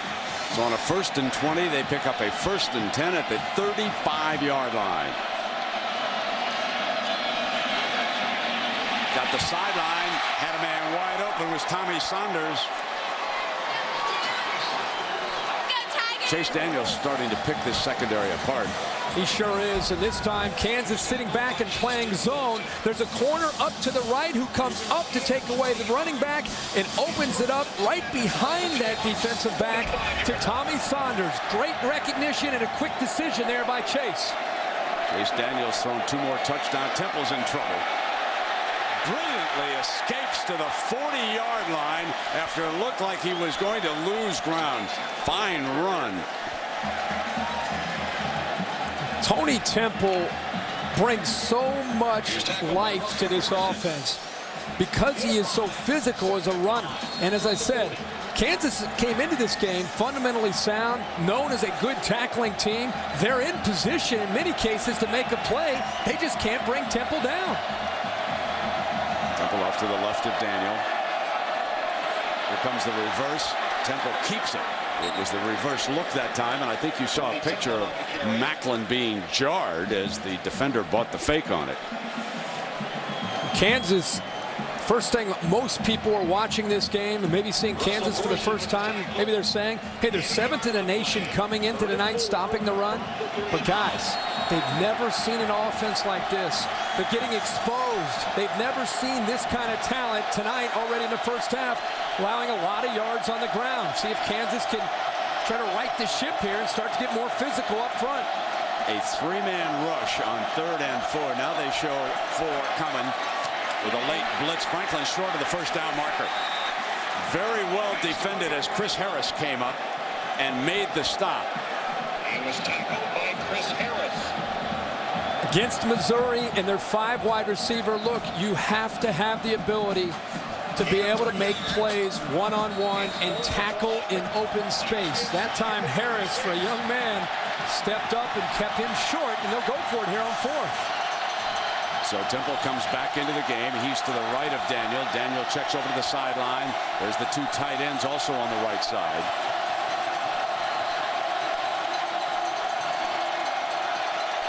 They're going to throw for it short of the first down. Not a good looking play. You've got to get the ball over that marker. I'm surprised that they didn't run that time instead of throwing it to Rucker. Well, especially the way Tony Temple has been not only elusive but been very physical. Maybe this is the break that Kansas needs to get back into this game. We'll find out as we take a break.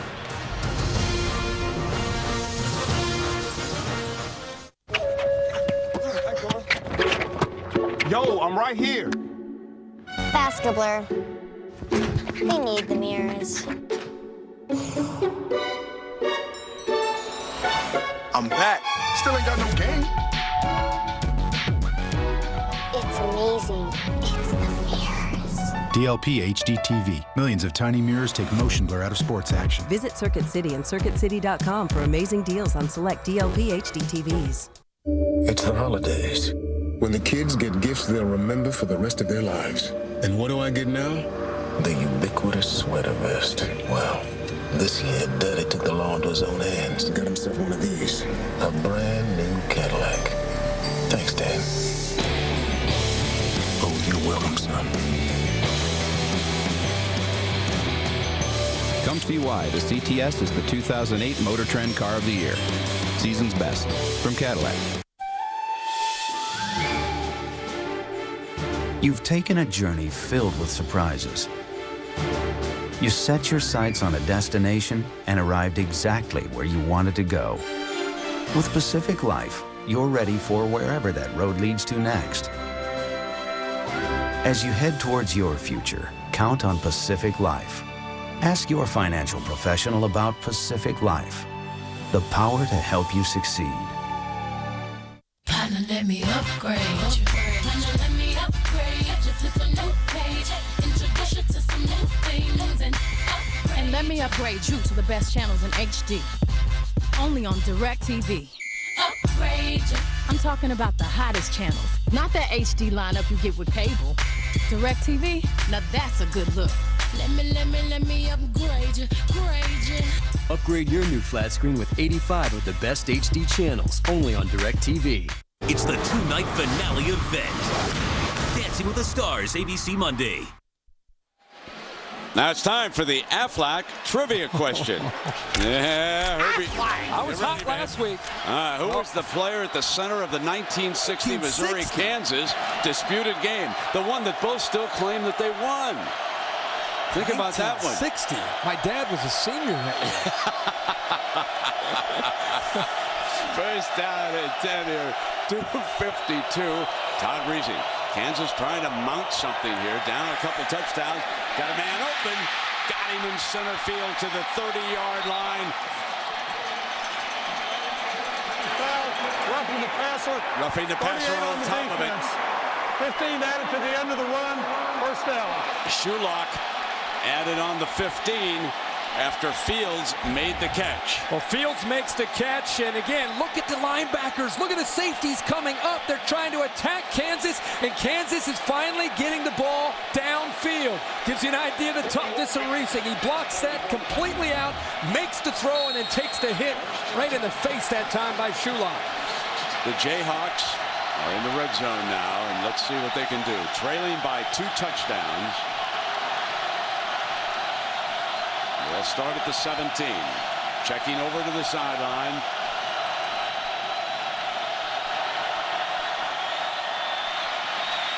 Deflected. Incomplete. And again, pressure from that defensive front. Hood, Chavis, Williams, and Shulock bringing the heat. Well, the knock on Reesing is his size. He's listed at 5'11". I was on the field. I think he's about 5'9". And the one thing they try to do is get hands up in the face. Ed Warner, offensive coordinator, to the top left. Assistant coaches down to the top right. Quarterback Todd Reesing looking to the side. Most often, he'll wait, look into the defense, and then look over and see if he does this time. Now, Ed Warner will communicate what he wants. And then see the assistants make the sign, and then Reesing goes. They take everything out of the hands of Todd Reesing. High and incomplete. Briscoe was open, and Todd threw a little high on that play. The whole philosophy there, Brent, as you know, is about trying to allow Reesing just to focus on executing. We're seeing this has become a big trend in college football throughout the country. The offensive coordinator from upstairs makes the initial call. Quarterback will communicate that up to the offensive line and to the rest of the team, and then if they like it, they'll go. Otherwise, they'll look over and try to get the audible. Again, Warner makes the call, gives it to the assistants. Couple decoys, one's live. He makes the adjustments, and away they go. Pump fake and in trouble. Fumble. Kansas saves it. Pouncing on it was Adrian Mays. He recovered the fumble. Saved the moment for Mangino's Jayhawks as Shulock was in on top. Watch him come around, jar the ball loose. Nice job, and there's the effort that it takes to be able to bring down Todd Reesing. The coverage is there, but the relentless pass rush from the Missouri Tiger front gets to him. So Scott Webb will try it again. Hit the right upright on his last field goal attempt. This one a little longer, 44-yarder. Jayhawks attempting to get on the board here in the first half. Pulled it to the left. Misfired again. He's 0 for 2.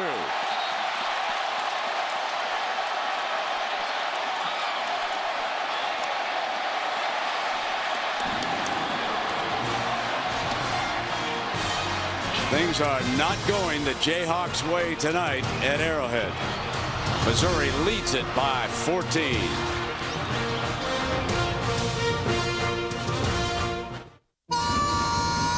Wait! I want to come with you! No, I'm a loner. An island. I only fly solo. Except for my network. Because I like to check my emails and sometimes get GPS directions if I get lost. Will I ever see you again? I'll send you a picture.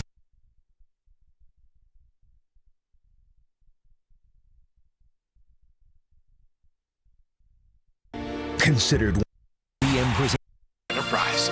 We'll pick you up. IBM presents the 25 greatest players ever. Number 6, Jim Thorpe. Considered one of the greatest athletes in any sport, Thorpe was twice named All-American in football after leading Carlisle to upset wins over Harvard in 1911 and Army in 1912. IBM, getting it done. So the legendary Jim Thorpe, number 6, just ahead of Tony Dorsett, Bo Jackson, Roger Staubach, Vince Young, also in the top 10. And number 1, of course, will be announced New Year's Day on the Rose Bowl here on ABC. Right now, after another missed field goal, Chase Daniels fires complete to Macklin, and near the end of the game, we'll select a Chevrolet player of the game from each team, and Chevrolet will make a $1,000 contribution to each university's general scholarship fund. And of course, that'll be near the end of the game, which has been dominated so far, ladies and gentlemen, by once beaten Missouri over unbeaten Kansas. 3 down. Jayhawks blitz off of it. Daniel flush to the right, takes off. Can he get the first down? Yes, he does. Chase Daniel, folks, grew up in high school with this system down in Southlake, Texas, a legendary high school program. It's just a touch short for Mac Brown's taste, coming off the Vince Young era down there. He committed early to Missouri after Ryan Perilou said he would not go to Texas, but opted instead to go to LSU. The Longhorns inquired, and Daniel said no, he would honor his commitment, and Missouri and Chase Daniel both are very, very happy. Here comes the blitz.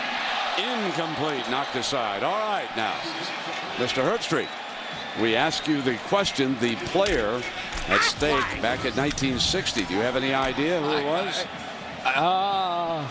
He's a running back. Gale Sayers. No, but it was Bert Cohn on this day. And folks, of course. Both schools claimed this victory. Bud Adams actually recruited him for his alma mater. You know, the legendary old man who owns the Titans?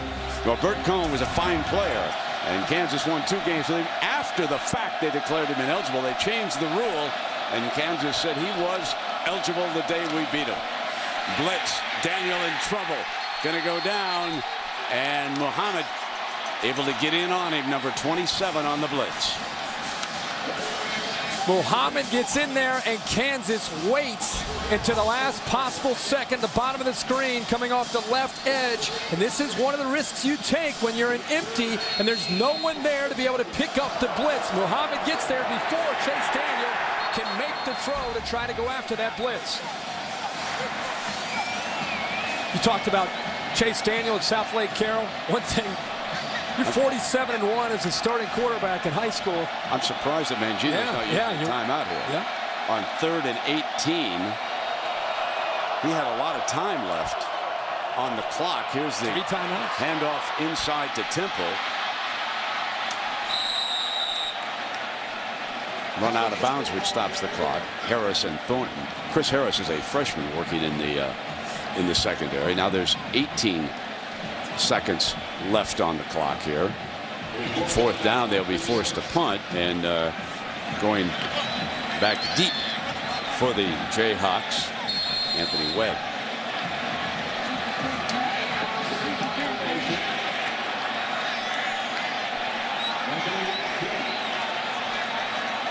Interesting punt alignment that Mizzou likes to use.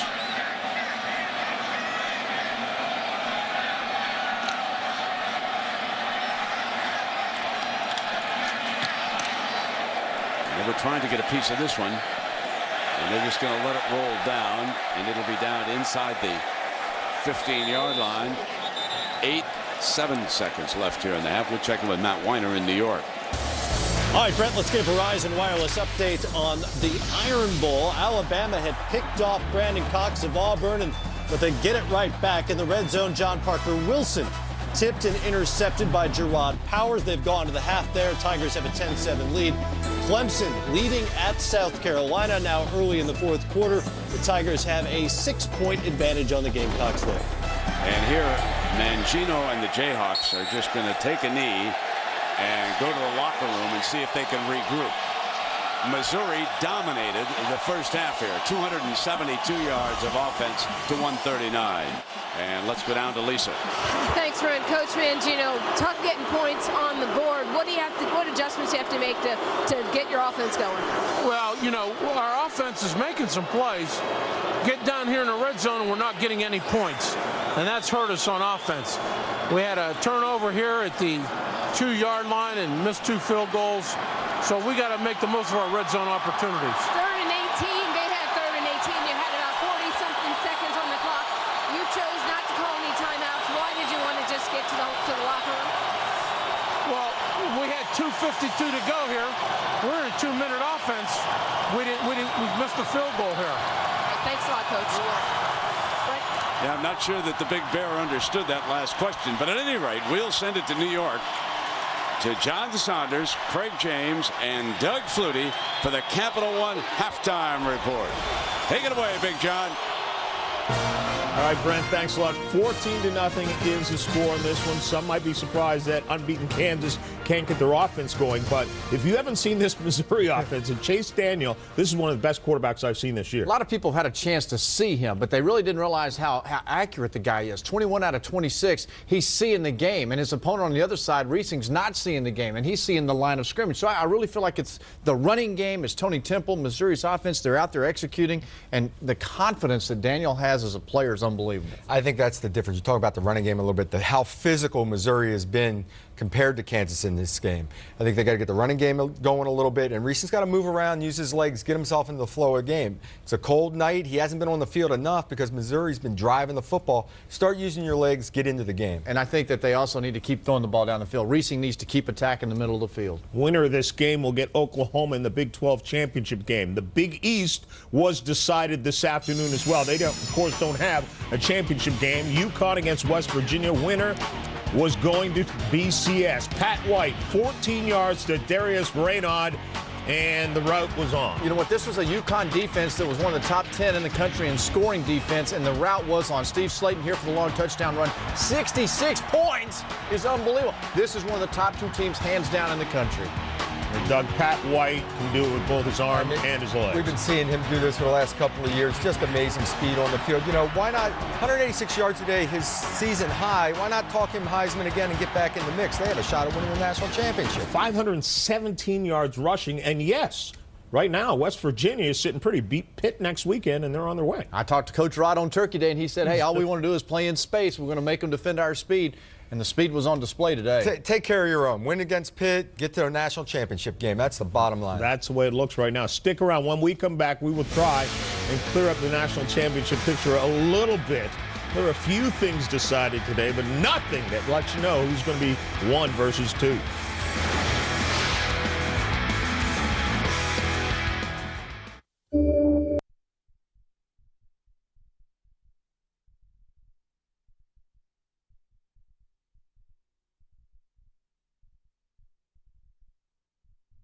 Doug Flew. Capital One halftime report. Chase Daniel early on winning the battle of these 2 outstanding quarterbacks. A couple of touchdown passes. 14-0 Missouri over Kansas. John Saunders, Craig James, and Doug Flutie. In the ACC, we knew Flutie's team, Boston College, was already on to the championship. The question was, who would they play against? Would it be Virginia Tech or Virginia? Tiki Barber on the field, hoping, of course, that it is his alma mater, Virginia. Sean Glennon, though, 39 yards to Eddie Royal, made it 20-14. Glennon rotating with Tyrod Taylor at quarterback. Frank Beamer's doing an excellent job of keeping them happy and using an offense now that can run the ball and throw the ball. Jamil Sewell goes in to make it a 23-21 game.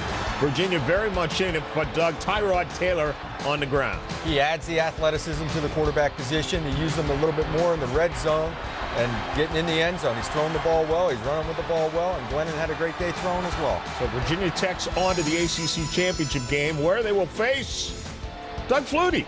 Apparently coming back to play in this game. There's his no eligibility there. Matt Ryan, 5-yard pass to Kevin Challenger was 14-0, and then Matt Ryan, 20 yards to Clarence Megwa. This breaks your record, Doug, at 28 touchdown passes. Well, congratulations to Matt. He's had a great season, unbelievable year, pulled some games out at the end. Congratulations. Callender, though, is a guy you love. This is the guy, to me, that makes the offense go. This is the man that's not Matt Ryan, but Callender out of the backfield catching the ball. Best receiver on the team.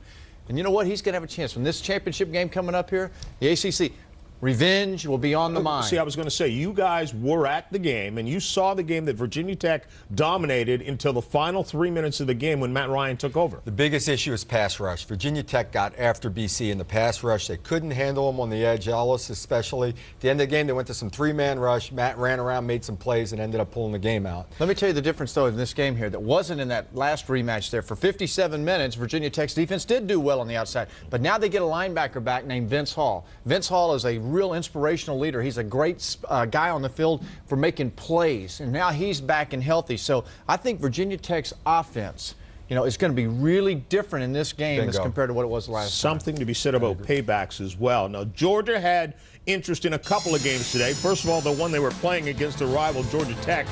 Matt Stafford, 31 yards on this run.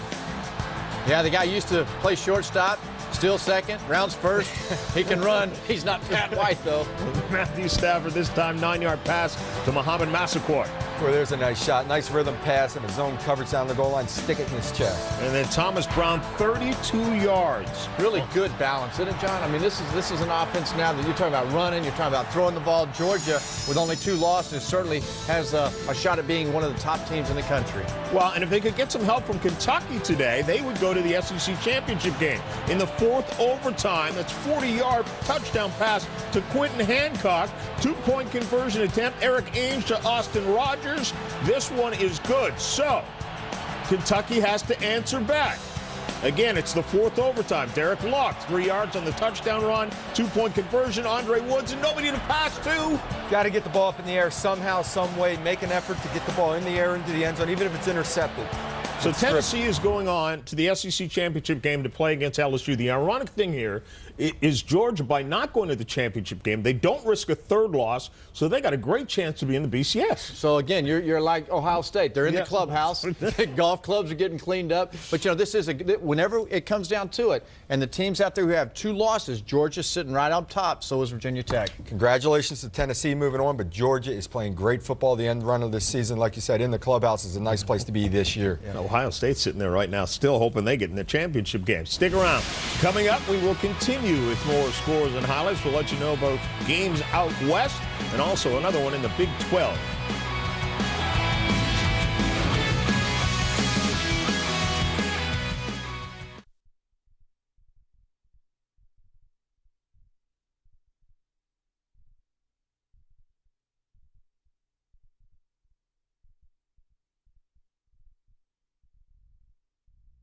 Back in the hunt in the AFC.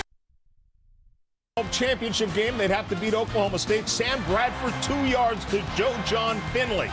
28-7 at that point. Then Alec Patrick with a 2-yard run. Known to Marco Murray because he was out with a leg injury. So Patrick had to step up. He did on the ground today. First 100-yard game for him since September. Sam Bradford, this touchdown breaks the all-division record for freshman touchdown passes at 32. They win easily. Oregon and UCLA. Dennis Dixon on the sideline. Brady Leaf is his backup, and he gets banged up. Oregon only passed for 105 yards today. Leaf had a bad ankle going into it, re-injured it. He's down and out. Another quarterback comes in. UCLA's down to their 4th quarterback. Total of 7.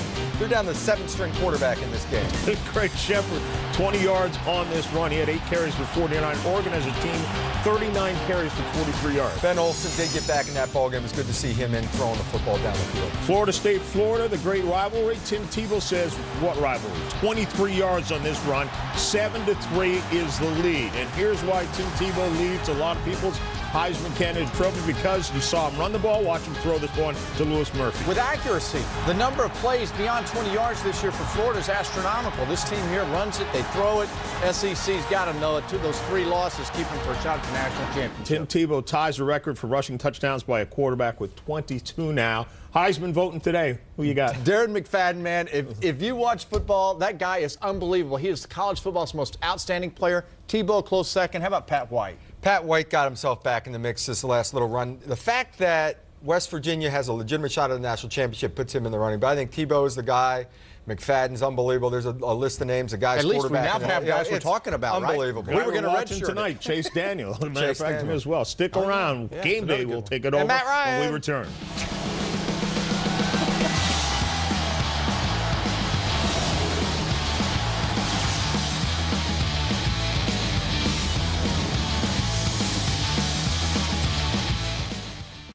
Kids, we're going to visit the land of our ancestors. Ireland? No, credit card miles expired. Think more distant relatives. This is great! Hey, it's me, Cousin Bob! Going down.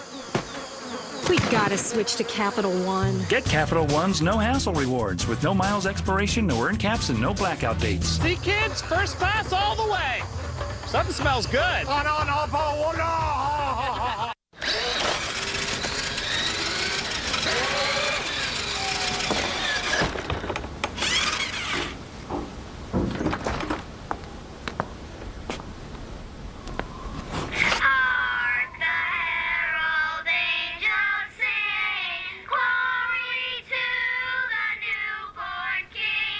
Peace on earth and This holiday, don't just buy stuff, do stuff. Like spread some joy.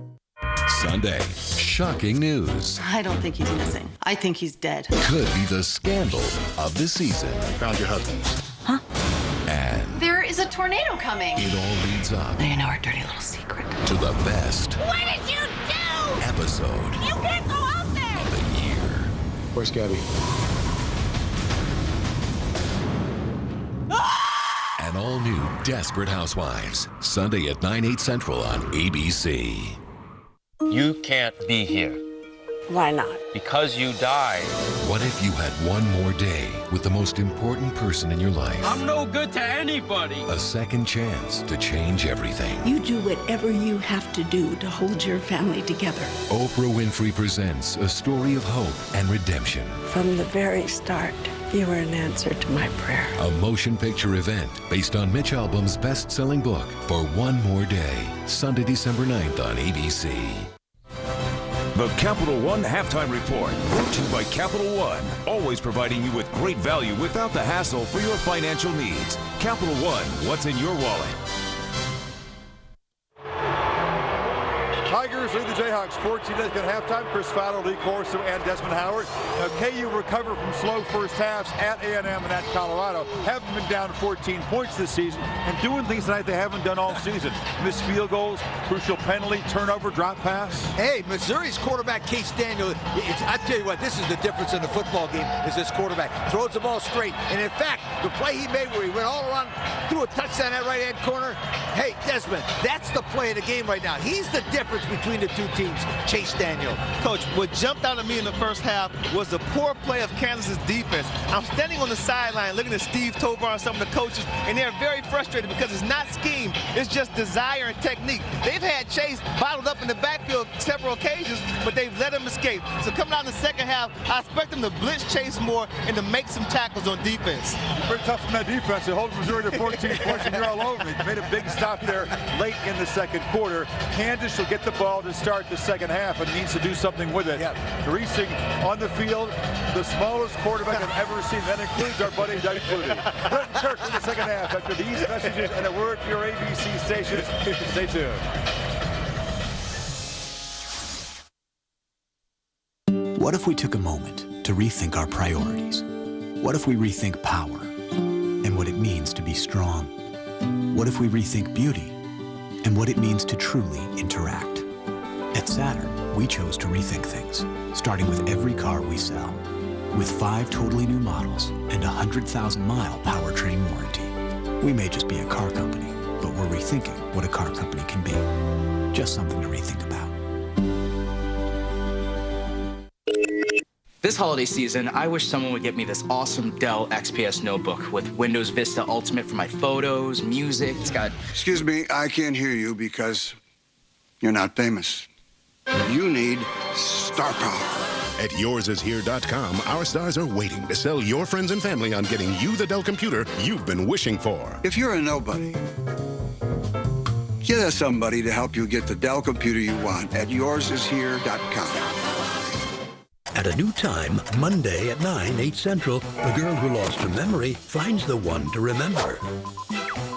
Well, that was unusual. Oh, I wish it were. Samantha Who at a new time, Monday, 9, 8 Central on ABC. I'm Alicia Malaby. The Corral Fire in Malibu is now 25% contained. So far, 4,500 acres have burned and 35 homes. For more, go to news10.net. Steve, how'd you do? You're not gonna believe it. I'm casting for Smallies and I feel a tug. I know it's a monster. 50 feet easy. 50? Maybe more. So I tied the line in the back of the Tundra. Next thing you know, there's a 5-ton whopper flopping in the bed. You landed a 5-ton fish with the Tundra. This thing's got 381 horses. That's not the point. So where's the fish now? Got away. Oh, it got away! Yeah. I can't believe it got away. Take these to Rogers and Lewis.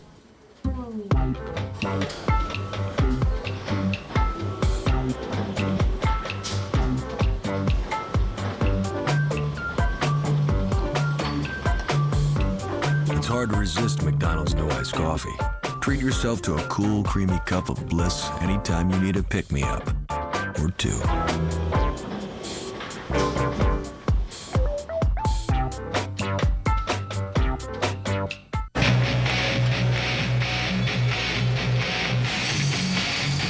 When Dodge unveils the most exciting sales event of the year, we want everyone to know about it. Announcing the Dodge event of a lifetime, where you can get our best in the business lifetime powertrain warranty on Ram, part of the longest lasting line of full-size pickups. Get 0% financing or up to $5,750 total cash allowance on a 2008 Dodge Ram. Hurry to your Dodge dealer. This event ends soon. Get scores and highlights online with Preps Plus and News10.net. You're watching ESPN's Rivalry Week, presented by Remington. Yeah, there's no competition. I win over and over until you sick of me. Victory after victory, I prove you can't get with me. My team's unstoppable. My defense that'll stop you fools. Make it hard to move. It's easy to lose when you're going against the best. Now you're being put to the test. Welcome to the Teledome. Now you're on your own. We can see who regulates and who gets to celebrate.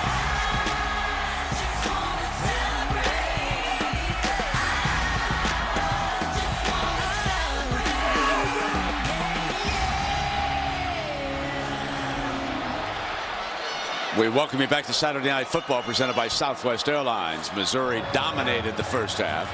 They lead the Kansas Jayhawks because of these miscues. An interception, a couple of missed field goals, and a penalty for 10 yards. But as Chris Fowler mentioned, the Manginos get the ball to start the second half. Now, so far, Hereford has been taken out of it because Missouri has elected to pooch kickoff here and keep it out of the ace return man's hands. And I would assume, Kirk, that they will continue that strategy here at the start of the second half. Yeah, but it's worked out okay for Kansas. Hereford's not getting his hands on the ball, but McAnderson, the running back, who's back there along with Hereford, has come up and made a few catches and given him reasonable field position last two times. But Hereford, he can take it to house. Sure. This one along the ground and picked off, and they give up real good field position this time near midfield. So this is an opportunity here. You know, and sometimes this is a great case of sometimes being so concerned about a return man, you make an adjustment, and all of a sudden now you're starting it close to midfield. But the one thing that I've seen in this first half is Todd Reesing slowly start to figure out Missouri's pressure. Missouri is coming after him unlike he's seen anything all year. It's going to be up to Kansas to give him chances to move him around in that pocket because Missouri's batting the ball down in many cases with the pressure up front. They toss on the first down.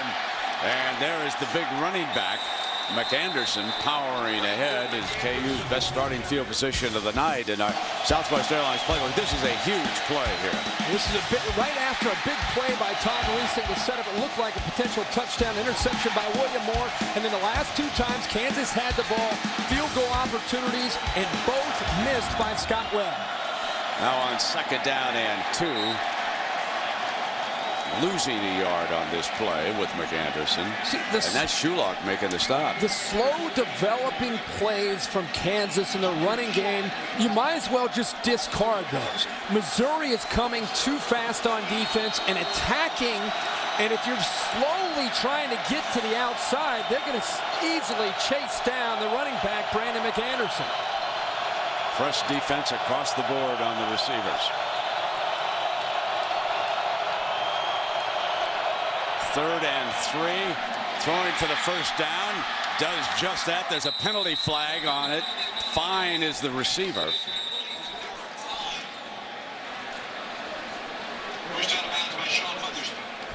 May have gotten Briscoe here on a little bit of a hold. Personal foul, face mask, number 21 on the defense. That is 15-yard penalty, first down. So Bridges incurs the penalty. And again, Kansas has an opportunity, but can they finish? I saw Briscoe and Bridges lock up, and I couldn't tell if it was an attempted pick by Kansas right in the just to the left there. Oh, without question, Bridges gets up into the face, and Brent, you're exactly right. Kansas gets the ball to start the second half, take advantage of a poor kickoff, and now deep into Missouri territory. If they want to win this game, they've got to capitalize on this drive. At the 17-yard line, and again, Mangino told Lisa, trouble in the red zone, and here they are again. Here comes the blitz. Picked up, throws out of the end zone, and it'll be 2nd down and 10. And as long as Reesing sits tight and the big defensive linemen get in, he's having a hard time seeing downfield, Kirk. But his receivers are going to have to be able to break away from man coverage. You're looking at a quarterback last week hit his first 19 of his first 20 passes last week against Iowa State. Right now, he doesn't look as comfortable sitting in that pocket against this Missouri defense. Now, one of the ways to change that is to move the pocket to the right or to the left, as Chase Daniel and Missouri did in the first half. Straight handoff, and not much doing on that play. Now it is 3rd down and long here in the red zone. Again, a slow developing zone play with Brandon McAnderson at 235 pounds against a attacking Missouri defense. It's going to be difficult to execute. It's going to come down to the Kansas wide receivers getting away from man-to-man coverage. They're getting right up into their face, not letting them get off the line of scrimmage and disrupting the timing between Reesing and the receivers. Reesing straight back. Throws middle. Intercepted on the deflection. There's Bridges. And Bridges takes it into Kansas territory.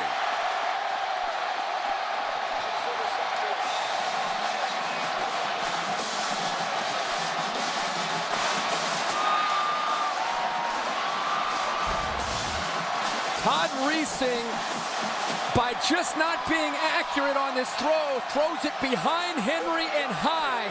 When Henry got a hand on it, Missouri's Bridges is there, and how fitting for Bridges after the personal foul. He comes up to make a dazzling interception and a big return. That's the 2nd interception thrown by Todd Reesing, who came in with only 4 overall, and tonight he's thrown a pair. So the Missouri defense continues to dominate, and Temple breaks for about 7 yards on 1st and 10, and Reesing on the telephone with the coaches upstairs.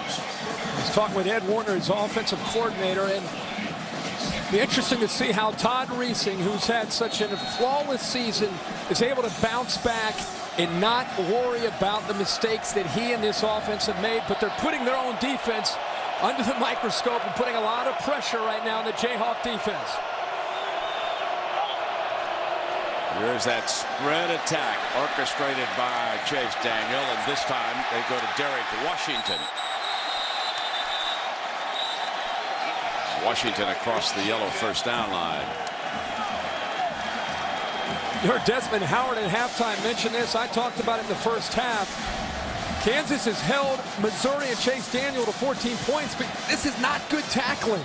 If you get there, John Larson, and you get there, James Holt, you've got to wrap up this Missouri team. They're here to play tonight. Field is spread all the way across.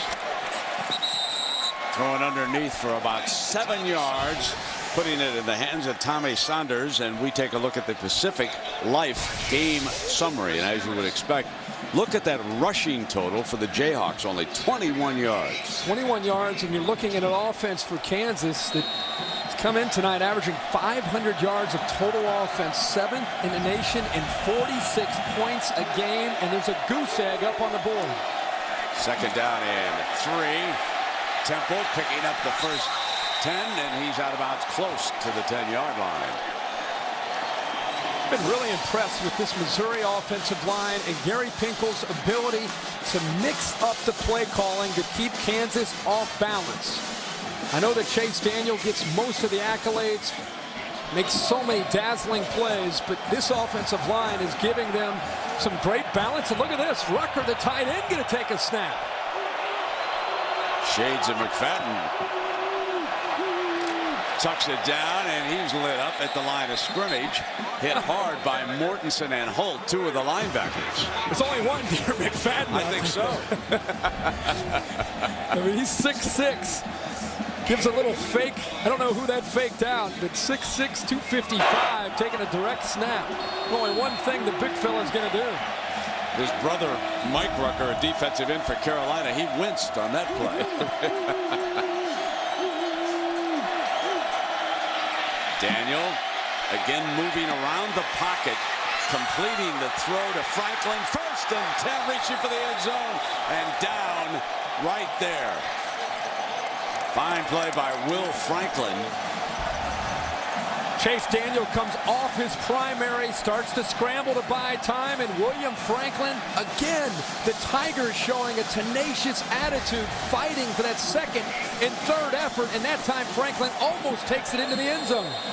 Yeah, Lee Corso at halftime talked about Chase Daniels' mobility on that second touchdown, and that time again, Chase was rolling hard to the right, buying time back there in the backfield. And they bang it across with Jimmy Jackson. They've got a 3-touchdown advantage now, Kirk. It's all uphill for the Jayhawks. They are in a position that they've never seen all year, playing a better team than they have seen all year, and all of a sudden Todd Reesing has to shake the cobwebs, forget about everything that has happened. 10.5 minutes to go, still in the third quarter. Plenty of time for him if he can get things going. Try to get this offense in sync. Jeff Wolpert adds the extra point. So the junior quarterback from Southlake, Texas. Coaches opened up an envelope from the Heisman folks saying, stay tuned, you may be invited to New York.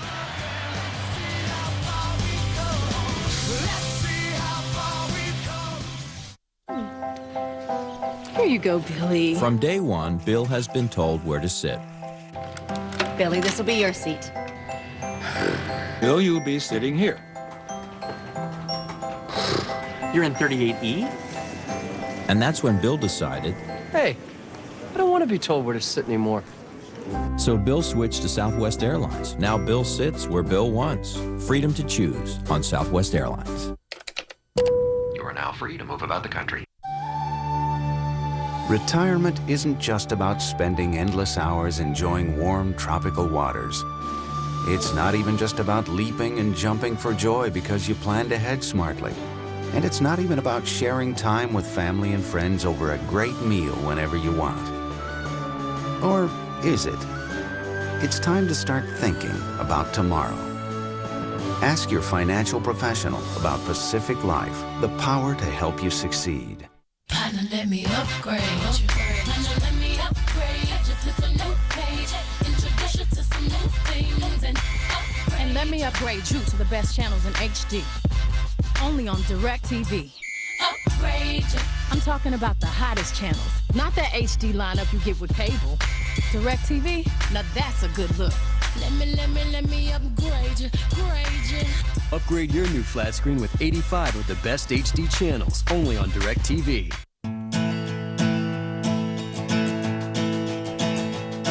There's a bit of the bigger is better mentality in all of us. But what if we stopped saying make it bigger and started saying make it smarter? Introducing the Saturn Outlook crossover. With seating for 8, it's big. And with an EPA estimated 24 miles per gallon highway, it's also smart.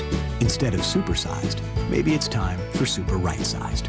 Just something to rethink about. I will beat you. You ain't as smart as me. Come on, bloody. You don't get a second. That money is mine. ABC challenges you to Duel, a 6-night event, Monday, December 17th on ABC. This game being broadcast on ABC HD, presented by DLP HD TV. 21-0. The Kansas Jayhawks facing their biggest deficit of the season. Their largest earlier, only 7 points. And it had been 2 costly interceptions here, Kirk. And on both occasions, Missouri has driven for touchdowns. One of them 98 yards in the first half. Right now you have the feeling that Kansas is shell-shocked. It's almost like they don't know what has hit them. Keep in mind, the last 3 times they've had the football, they've had success moving down the field, only to miss their field goals, and then that last series, they threw the interception. Back to the pooch punt. On one hop, fielded, and they will start this time at about the 34 as Brandon McAnderson picks it up, and let us send you to New York and Matt Weiner. All right, Brett, this SportsCenter Minute is powered by Vizio. If the Tigers hang on, they will face Oklahoma in the Big 12 championship game. The Sooners won the Bedlam game today, riding 4 Sam Bradford touchdown passes. You'll see that 8 Eastern next Saturday night in San Antonio. And West Virginia ran up 517 yards on the ground to rout UConn. The Mountaineers win the Big East and put themselves in position for the BCS title game. And Matt, of course, Oklahoma, the only team to defeat Missouri this year, and that the result of Missouri turnovers in the fourth quarter. They actually led in that game before leading by 10. And let us send you down below to Lisa. Well, Brett, remember, this is supposed to be a home game for Kansas, but Missouri is looking awful comfortable here. I spoke to Mark Mangino about it earlier in the week, and he said, you know what, our kids are excited to play here at Arrowhead. Many of these kids will never play in an NFL stadium. But I said, Coach, with such a big game, would you prefer to be playing on your home field at Memorial Stadium? He didn't give a yes or a no. He said, I'm a realist. I'm focusing on what it is, and it is what it is. Right? Exactly. Second down and 8. Reese slips one out wide for a 1st and 10, and Desmond Briscoe, the freshman from Dallas, the receiver. Kansas came into this game, Brent, and I think we all thought for them to be able to compete with Chase Daniel and have a chance to win this game, their trend of playing smart would have to continue. Not turn the football over, minimize the mistakes, and that has not been the story so far in this game. Marcus Henry's been quiet. The only time they've gone to him, pass interference was called. Here comes McAnderson, and he battles across midfield, put it down on the ground, so hang on. Missouri claims they've got another turnover here. Let's let the officials sort this out.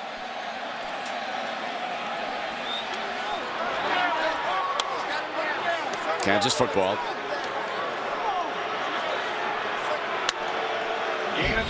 Running play this time going right after Missouri. Not bouncing it slowly to the outside, going right at them, and the ball came out once he was down. It's a good call. Second down and 4 here. It looks like Missouri has called a timeout. That's our first timeout of the half. That's a full timeout.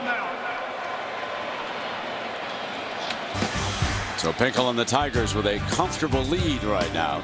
9:13 remaining in the third quarter.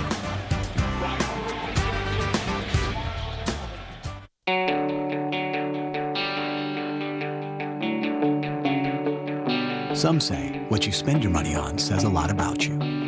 At Saturn, we feel what you save your money on actually says a lot more. Introducing the totally redesigned Saturn Vue. With 137 safety features and a 100,000-mile powertrain warranty, it's excessive in all the right places. Just something to rethink about.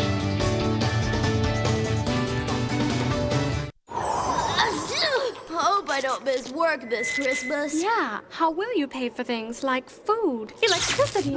Dental bills. Gadzooks! You need a backup plan. That's why we have Aflac. So I'll have cash to help pay bills. Right, but what if you're still not better by Christmas? Aflac! Aflac. Ask about it at work. Rudolph's better. But now Blitzen's sick. Any luck? Some. It'll be prettier, bigger. Want to see? Sure. The mirrors make bigger, better. Dude, it's amazing. It's the mirrors. DLP HD TV. Millions of tiny mirrors make the biggest pictures better. Visit Circuit City and CircuitCity.com for amazing deals on select DLP HD TVs.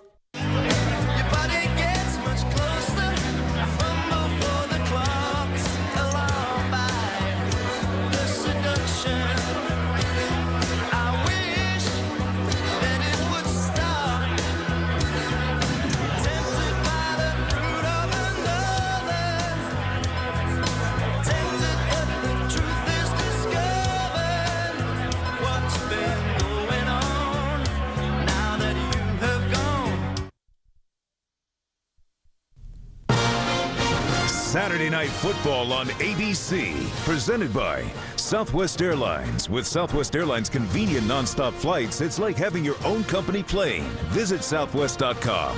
Saturn, with 5 totally new models, it's just something to rethink about. Saturn. Pacific Life. For insurance, annuities, and investments, choose Pacific Life, the power to help you succeed. And Clean Exchange, a disposable head electric shaver, new from Remington. Well, the basketball rivalry will continue on January 19th, and then again on Lawrence on February 4th, the 19th in Columbia. Incidentally, Kansas has a big one tomorrow night. 8 Eastern on ESPN. You want to watch this one if you're a Hoops fan. Kansas and Arizona tomorrow night. 2nd down and 4. And Reese moves over to the right this time and completes it. So he moved the pocket a little bit that time to the right, found some daylight, and his tight end fine. Moving him around, taking advantage of his athletic ability, and taking advantage of an overly aggressive Missouri defense. Keep saying it. Which of these receivers can get away from the man-to-man coverage and give themselves a chance to execute and make it easier on Todd Reesing? That time the tight end was there for Reesing. Straight back, going deep, diving reception, a beautiful catch by Desmond Briscoe. There's a flag down. Hang on, back at the line of scrimmage, it's coming. Defense. Number 8. Penalty is declined, 1st down.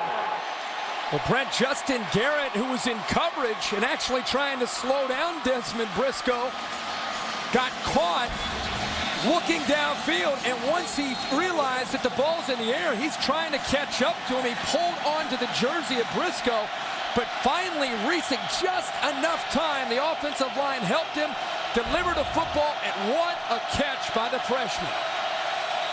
That's a 34-yard gain. They're at the Missouri 5. Here comes the blitz. McAnderson can't get away from it. William Moore, who's had one big interception tonight. There's Moore, number 1, has stepped into that secondary, and you will see his name somewhere in the all Big Ten lineup next weekend, I'm sure. William Moore will always be up in the line of scrimmage, Brent. Got to beat man-to-man coverage for Kansas. Reesing on an option, going to keep it, bang toward the end zone. He's a yard short. One of the best calls against man, especially down inside his 10-yard line, is an option call. Kansas trying to get to the outside, trying to give the quarterback a chance to pitch it, but give Missouri credit. Even though they're in man coverage, they strung the option out and held him short of the end zone. This is a must score for Kansas. 3rd and goal, jumbo look, McAnderson, touchdown Kansas.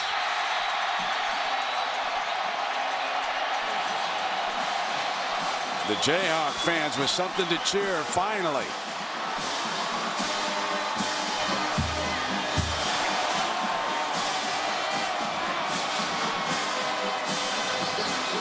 All those slow snap counts. This time they went with the hurry up with their jumbo look. And it opened it up very nicely for Brandon McAnderson. Webb adds the extra point. And it was a brilliant catch by Desmond Briscoe. Diving reception. And McAnderson battling his way in, and the Jayhawks are finally on the board.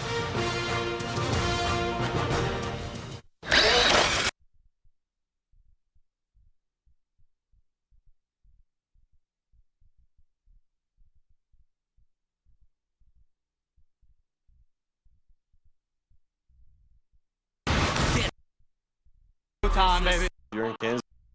Monday. If you're in Kansas, you hate Missouri. If you're in Missouri, you hate Kansas. That's just how it is. It's going to be the biggest game of my life. Showtime, baby. It's the reason you come to play college football, for an atmosphere like this. The 116th border war. Missouri claims they're dead even, 53-53 with 9 ties. Kansas said, we won in 1960, not you. 54-52 and 9 is the real count. Whatever. In college football, only one is older.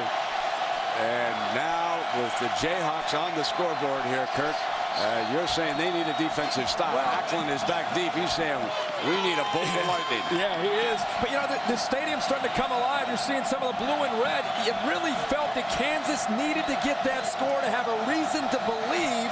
And they've got their crowd now back into the game and their defense jumping up and down on the sideline. And then they're going to kick it to Macklin, the sensational freshman, slowly to the 20. He's out to the 31-yard line, and we check in. Matt Weiner, what's going on with Clemson and South Carolina? Brett, it could be a big night for Tigers all around the country. Clemson and South Carolina, as you mentioned. This is Mark Buckholtz, who had missed 2 on the night. Pure from 34 yards out. That's your game winner. Clemson's won 5 of 6 in the series. They get their 9th win on the season. The Auburn Tigers leading the Iron Bowl. That game 10-7 as they head toward the 4th in Alabama. All right, and here, of course, it is 21-7, Matt. Missouri had a 21-point lead. The Jayhawk fans have something to cheer about here. Young Daniel rolls hard to the right. 9-yard gain. Getting back in the hands of one of his talented tight ends over there. So Mr. Rucker makes that catch. Brent, they love to stretch. The Missouri offense wants to stretch you horizontally, and they want to stretch you vertically and see how you respond to having to defend in space. That time a good read and an easy read for Chase Daniel. Jason Ray, one of the wideouts. Temple, 1st and 10. He has been a pest as far as the Kansas defense is concerned here tonight. 98 yards. He's going for a 100-yard night here, Kirk. Well, the thing that allows him to find the seams is that the Missouri splits are so wide. And the reason is twofold. They're trying to push that defensive line out further and further from Chase Daniel and also create running lanes. This is the offense, an acquired taste by Coach Pinkel. He didn't come to Missouri with this offense, but he decided this was a way to compete with the big boys in the Big 12, and he's made it work. That spread attack. Urban Meyer was one of those that he talked at length with, having known him from his days in the Mid-American Conference. Tony Temple, the ball carrier again. Temple's such a physical runner. I mentioned the splits, and you can see here in between the linemen, these are very wide splits, and it pushes that defense out and makes them have to defend a larger space in their gap control defense and gives their linemen blocking angles. 2nd down and 6, and here's Macklin. Short of the 1st down, but he stepped out of bounds on the near side.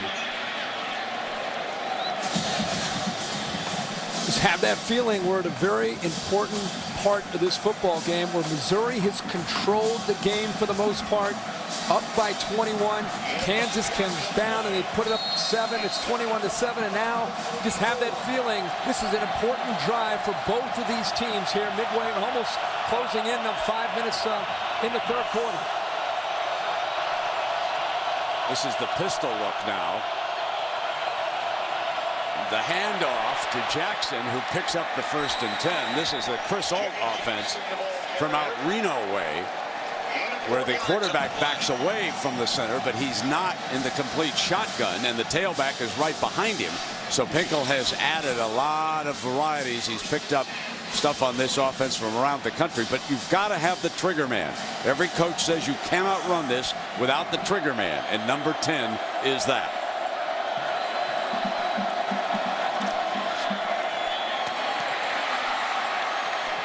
Pass is complete, and that is Jared Perry's first catch of the night. I want to take you back on the schedule that Missouri played this year. This is impressive. No one knew that Illinois was going to become that good, and that was a shootout in St. Louis. And Kurt, you were on the sideline against Oklahoma, and you said that except for the turnovers, they should have won that game. Well, Missouri was in a position to have a chance to win. They actually had the lead in the 4th quarter in Norman and then self-destructed a bit with some turnovers. It was 2nd down and 5 for the Tigers. They hand it off. There's the penalty flag. Macklin breaks free at the 20 for the end zone, folks, but this one's coming back, I believe. There was a penalty flag back by the line of scrimmage. Macklin zipped on into the end zone. 35-yarder. Holding, number 2 on the offense. That's a 10-yard penalty from the straddle foul. Repeat second down. That's a second big penalty on Franklin here tonight. He got caught up with Darryl Stuckey, the safety. It looked like he got a hold of his jersey. And once he did, that's when the flag came in. Pivotal block right in front of Macklin. Just at the top. You can see it right at the top. Locking in. Actually, it's on Rivera. Yeah, he was really had a grip on Rivera, didn't he? Second down and 10 now for Daniel. Here comes the blitz. Stands tall and delivers complete. To the 23-yard line goes Alexander, who has had a big night. That's 17 more yards. And that's an 87-yard night on 6 catches for Alexander and 1 big touchdown. Brent, Chase Daniel has that linebacker mentality. They brought the blitz. He sits in there very patiently, reads the defense, and puts a strike right into the arms of the receiver.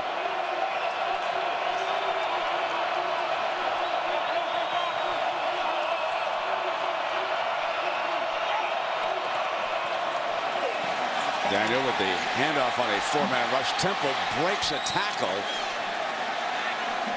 And he's out of bounds. Stuckey making the play defensively as John Larson had penetrated that time. Again, Tony Temple has great balance. He's got great power. He's physical. He'll make you miss. He's got all of those beautiful qualities that you want in a running back. But if you're Kansas, you're going to look back at this game and say, guys, we were there to make plays. We just got to be able to tackle. John Larson that time missing a golden opportunity for a big loss. Only 2 linemen down so far on the front. Now 3. Here comes the blitz.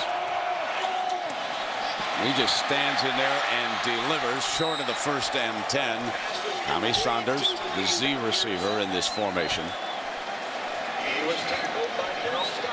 The accuracy is amazing from Chase Daniel. Right now he's 28 of 33. He's not missing very many passes. Don't get caught up in the size of Chase Daniel. He can make every throw on the field. And Gary Pinkel told me this week, he said, you know, I've been around a lot of great quarterbacks. In his days at Washington and around college football, he said it's the best quarterback he's had. Back in the pistol, and timeout is going to be called by Daniel. Didn't like the look for the play call.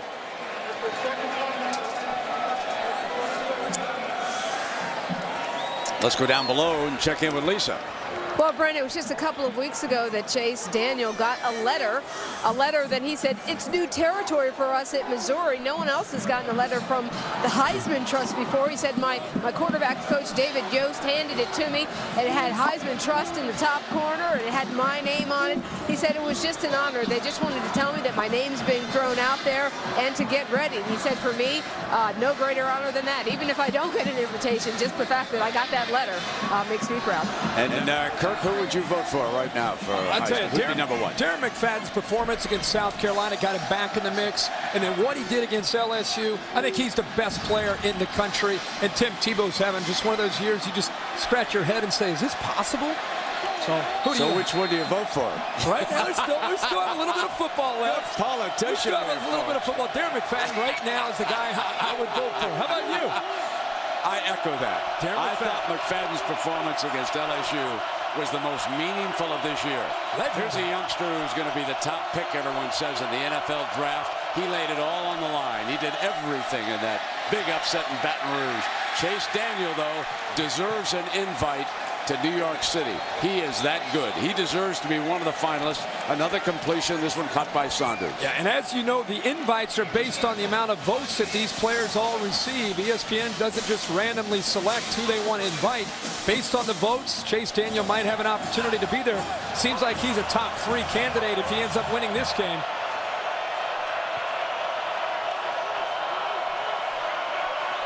He's been outstanding here tonight. No question about it. And you can tell just how much he is in charge of this offense. There's a whistle. So just prior to the snap. False start, 76 offense. 5-yard penalty, first down.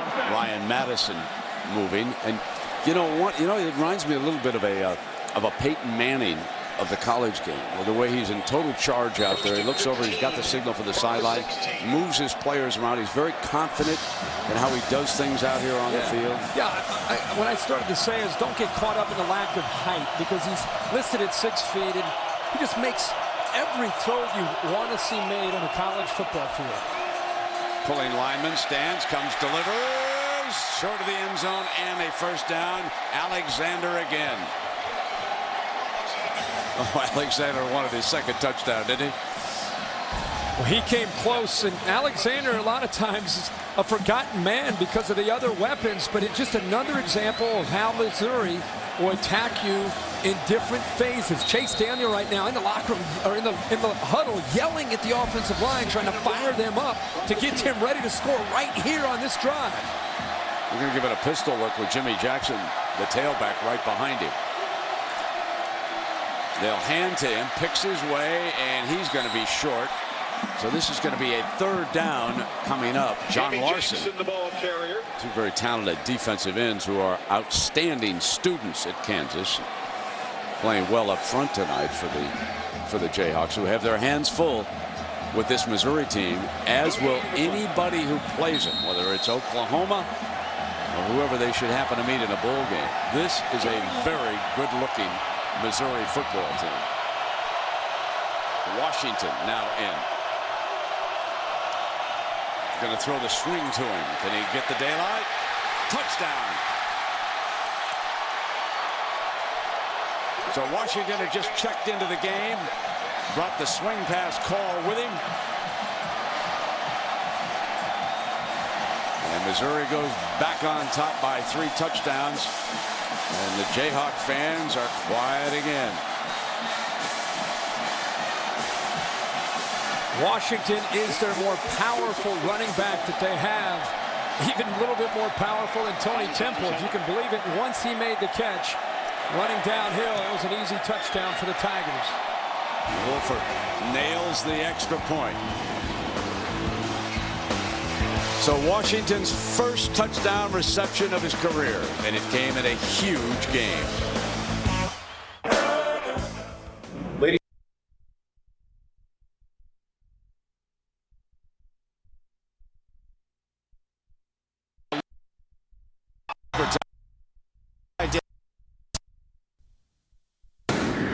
Back in New York, here's our nominee for the Pontiac game-changing performance. Kentucky kicking to beat Tennessee in double overtime, but Loma Seaver's kick is blocked by Dan Williams. The Vols go on to win the game, and the SEC East in 4 overtimes. Check out this season's best Pontiac game-changing performances at ESPN.com. Search Pontiac.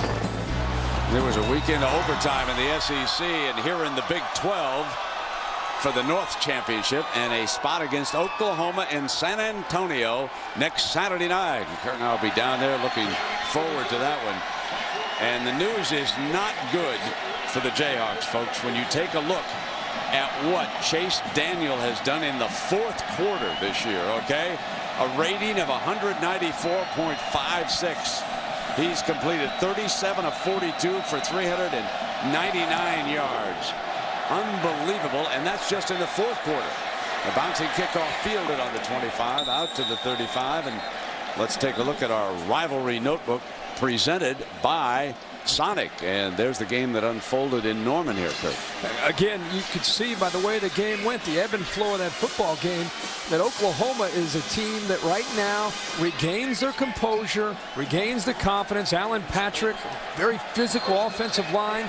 They'll go into that Big 12 championship game with a lot of confidence, no matter who they end up playing, especially with the way Missouri looks right now. I'm sure they're tired of hearing about Missouri. They'd probably like a chance at the Tigers.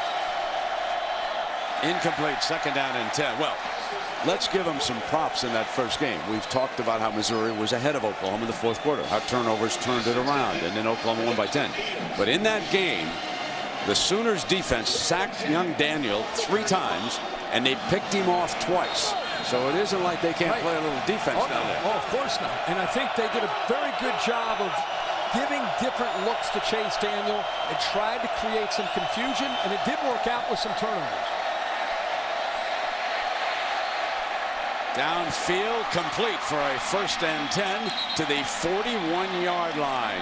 So Reese makes one of his better throws to Dexton Fields. Dexton Fields last week had a huge game with 11 receptions, and in this football game tonight, he's been the go-to guy for Todd Reesing. 6 catches again.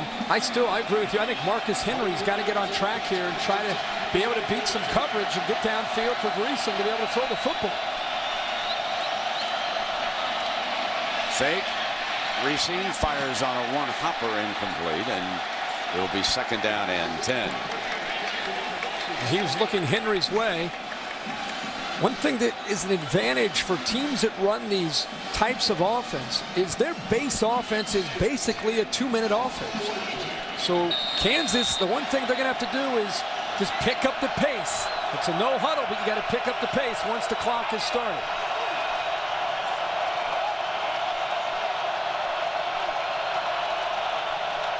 Second and 10.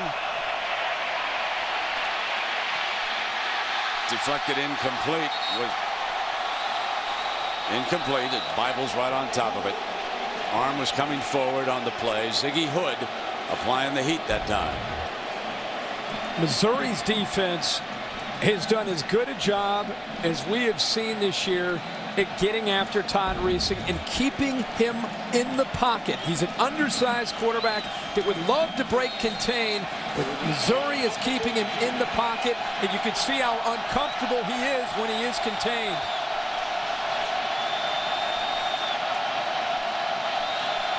Third and 10 for the Jayhawks. Here comes an all-out blitz.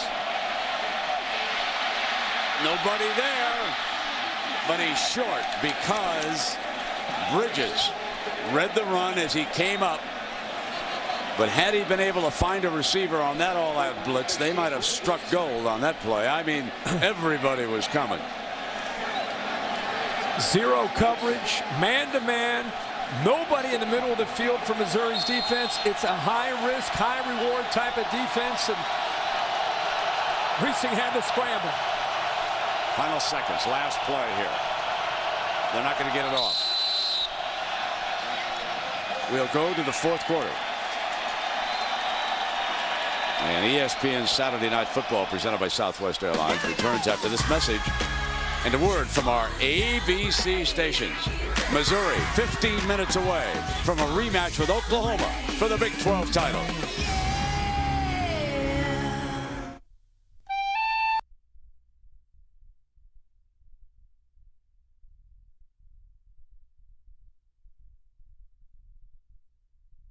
You owe me the truth. An all-new Dirty Sexy Money. Wednesday at 10/9 Central after an all-new Pushing Daisies on ABC. Start here. A Roseville baby born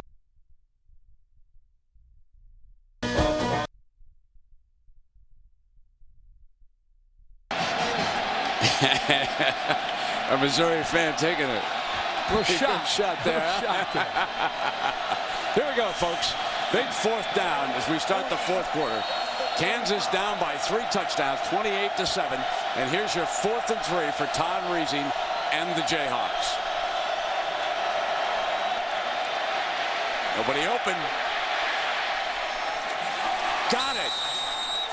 A creative play with Marcus Henry finally coming up with his first catch of the night. We've been waiting for Marcus Henry, but Missouri, they've shown blitz. They've shown pressure almost every 3rd down, and it confused Todd Reesing because they only rushed 3 and dropped 8, and he threw it just over the head of a defender right to Henry. Now on 1st down. There's the penalty flag. It came late, and that's on Moore. Fields was the receiver. Pass interference, defense number 1. That's a spot foul, 1st down.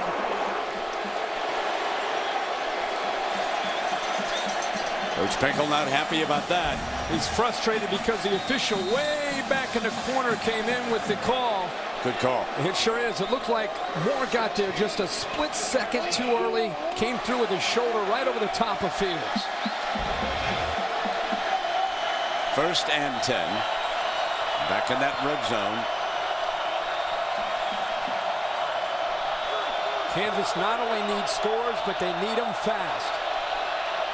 And timeout is called by Reese. So he'll come on over to the Mangino sideline with 80,537 here in Arrowhead Stadium. Our Pacific Life game summary, and it will show you how we got here. Oh, Kansas has self-destructed, something we have not seen. A couple interceptions have resulted in 14 points. And Chase Daniel, what an amazing story. We wondered which quarterback would emerge tonight and lead his team to a victory. And Chase Daniel, 31 of 36 in complete control for the Tigers. And like we also said, Chase Daniel's 4th quarter numbers are phenomenal as we come into that quarter right now with Reese and the Jayhawks needing to strike here quickly like this. They've got to move a little bit faster. Yeah, they are going to have to pick it up. It would be interesting to see if they're able to get a score here, because Todd Reese, if he gets the ball back, they're moving down the field, but they've got to punch it into the end zone.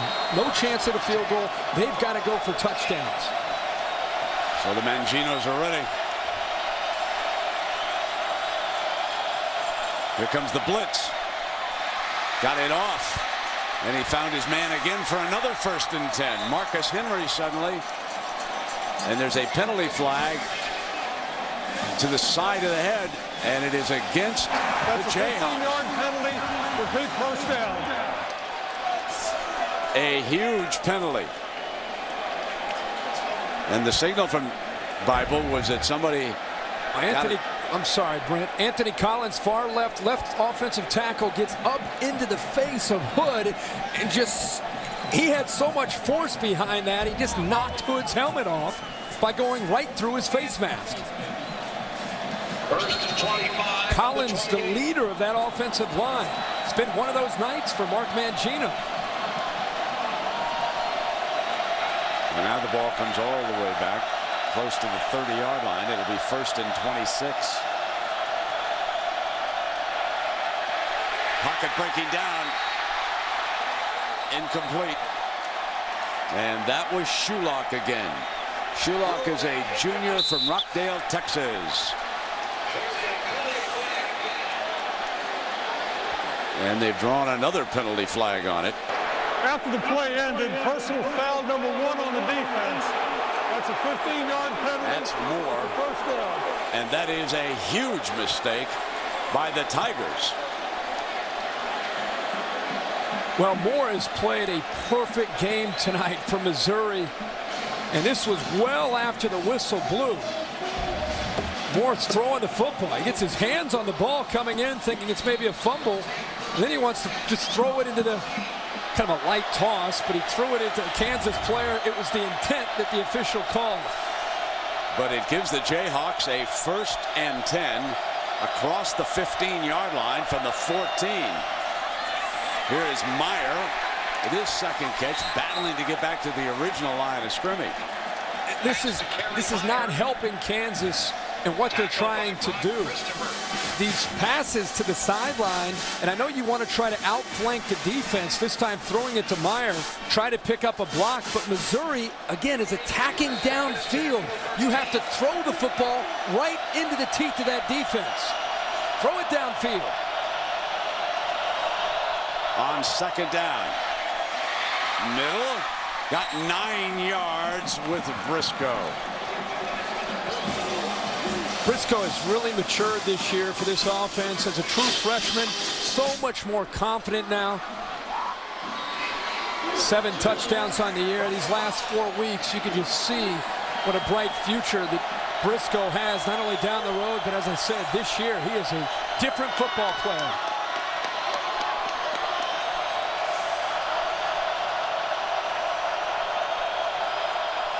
Third and 2, blitz Reesing. Shakes it and throws it high, incomplete. Henry, the receiver. Headed for Marcus Henry. Terrell was the defensive back with him in the back of the end zone, Kurt. The battle up front the entire game has been won by Missouri. Ziggy Hood fighting through there. They had a nice blitz, but I'm going to tell you, Brent, Oklahoma's going to watch this game, and they're going to look at this Missouri defense. This is a different defense tonight that I'm watching than the way they played earlier this year when they went up against Oklahoma. So what they do here on 4th and 2, Reesing's going to keep it. Got the 1st and 10, end zone, touchdown, Kansas. Tough run by the little fella.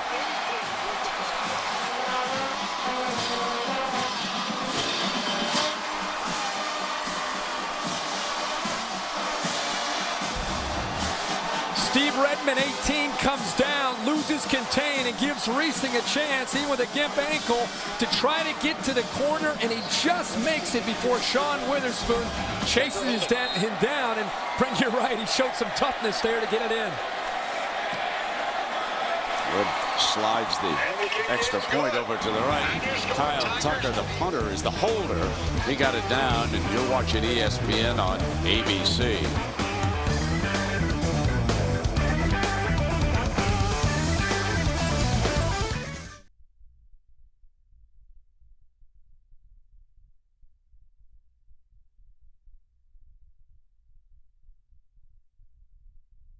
Comes to a sticky end.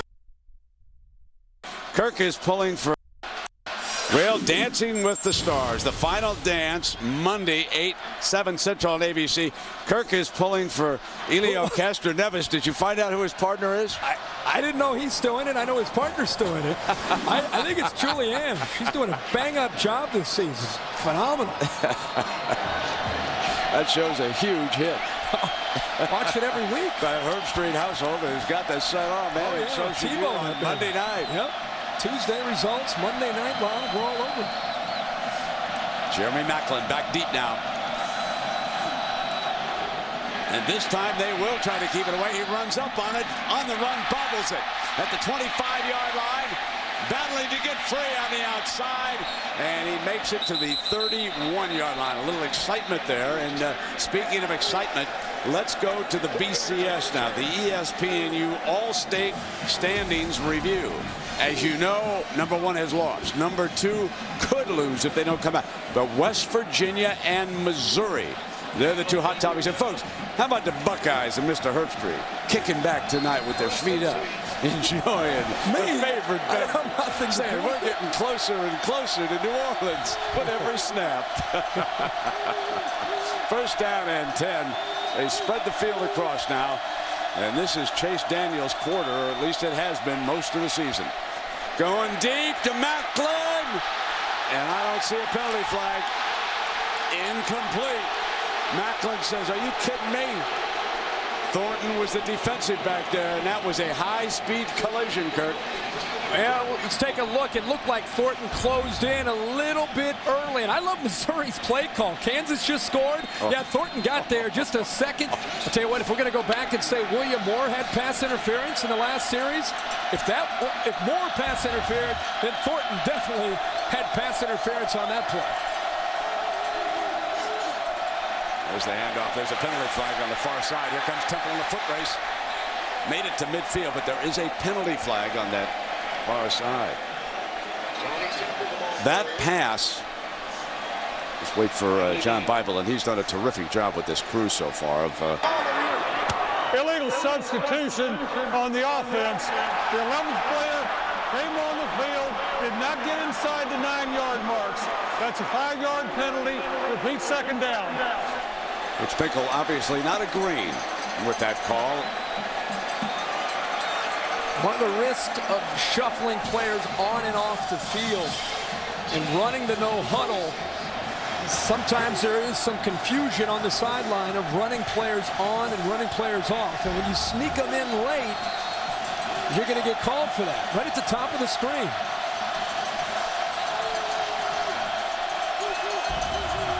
You'll see me question about that. And here comes Macklin on that screen.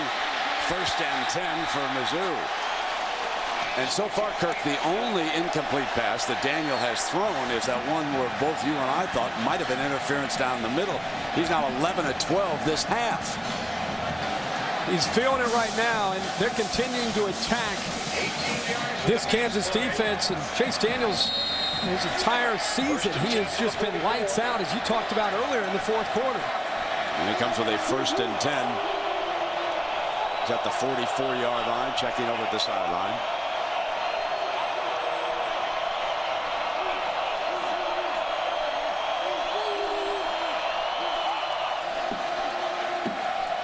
Here's Temple, drug down from behind by Russell Bronson.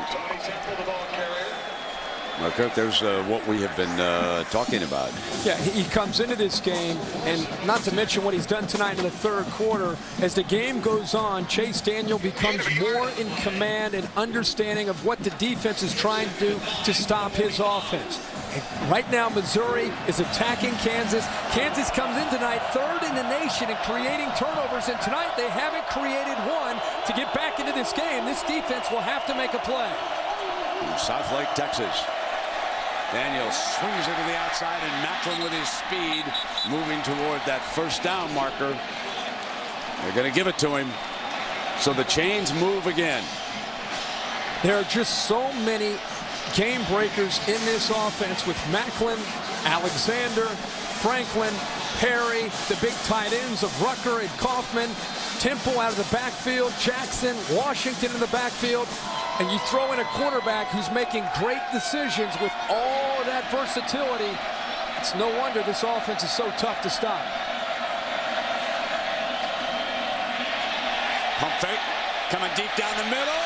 Macklin, incomplete. Man, is he exciting. Holding, 78 offense, 10-yard penalty, repeat 1st down. And Gregory's holding penalty would have nullified it anyway, but Macklin made a fine effort on it, didn't he? He's one of those players that every time he gets into the football game and he goes downfield, you hold your breath. Gregory with a great takedown. This is wrestling country, right? Indeed. Nice takedown. Big 12, great wrestling team. Yeah, he can make the team. The revival of the Big 12 North this season. And as a result of what happened with the Missouris and Kansas, Nebraska will change its coach. And battling for the back toward the marker is Tommy Saunders, and we go to Matt Weiner. All right, Brent, 72nd edition of the Iron Bowl at Alabama is running out of time. That's Brandon Cox, great view of it.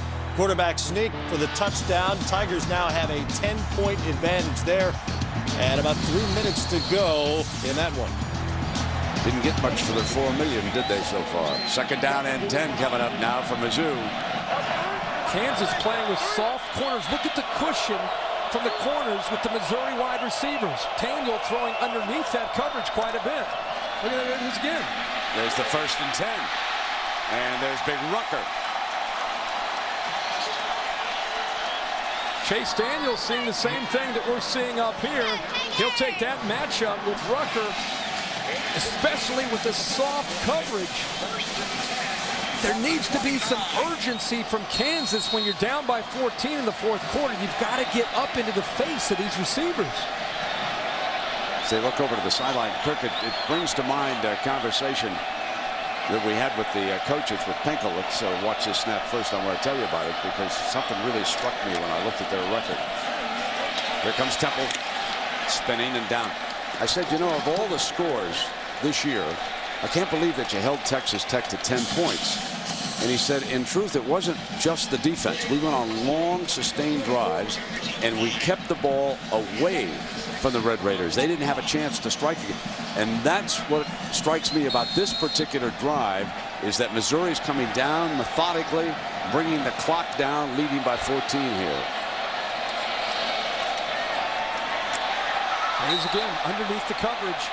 They're going to continue to take those chances if Kansas will give it to them. That's a great point because it's a combination of things. Missouri's offense eating up clock, keeping the ball away from a potent offense, and also being aggressive on defense twice now. Go back to the Texas Tech game when they played against them. They were aggressive against Mike Leach.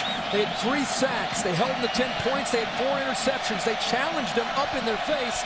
It's the exact same blueprint tonight against Todd Reesing and this Jayhawks offense. 3rd down and 6 for Daniel.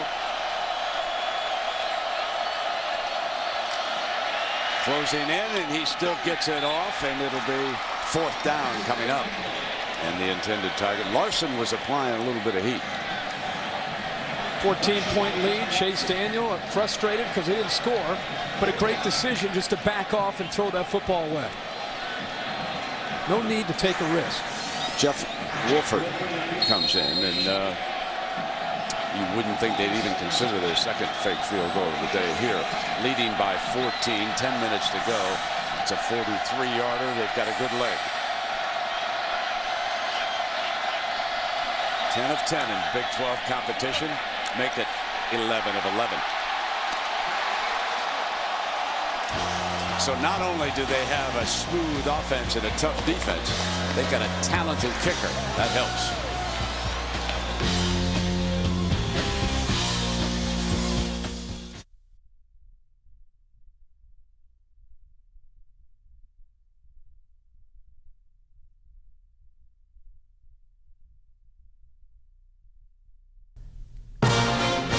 Saturday Night Football on ABC, presented by Southwest Airlines. With Southwest Airlines' convenient nonstop flights, it's like having your own company plane. Visit southwest.com. DLP HD TV. DLP is the official ESPN on ABC HD telecast sponsor of college football. The Nissan Titan, proud presenter of the 2007 Heisman Trophy. To cast your vote, go to theheismanvote.com. And Verizon Wireless. Well, Lamar Hunt thought this would be a good idea, and folks, it's a great idea. Second largest Arrowhead Stadium crowd since 1972, and the Raiders are here, and they will play the Chiefs in this stadium. The crew tonight will work throughout the night to turn this field around and play an NFL game starting at noon tomorrow. And the Chiefs have got a long winning streak working against the Raiders right now. We'll see what happens tomorrow. Here's that high kickoff. Herford comes up to field it at the 21-yard line for the Jayhawks. Jayhawks have to move now. Herford is out of bounds, and let's go down to Lisa. Well, Brent, you said it. It's going to be a quick turnaround. I spoke to Stadium's operations folks during the week, and they said about 200 to 250 crew people will come in here. They're all waiting in the tunnel right now, waiting for the buzzer to go. I guess you don't really have a buzzer in football, do you? But anyway, they're waiting to come in here. They're going to sweep up the field, repaint it to put the Chiefs markings on there, and they're going to work throughout the night. All right, Lisa, thank you. Reesing throws complete, and stepping out of bounds is the freshman Briscoe. Briscoe's got a great upside for Mangino and the Jayhawks. He's a Chiefs fan.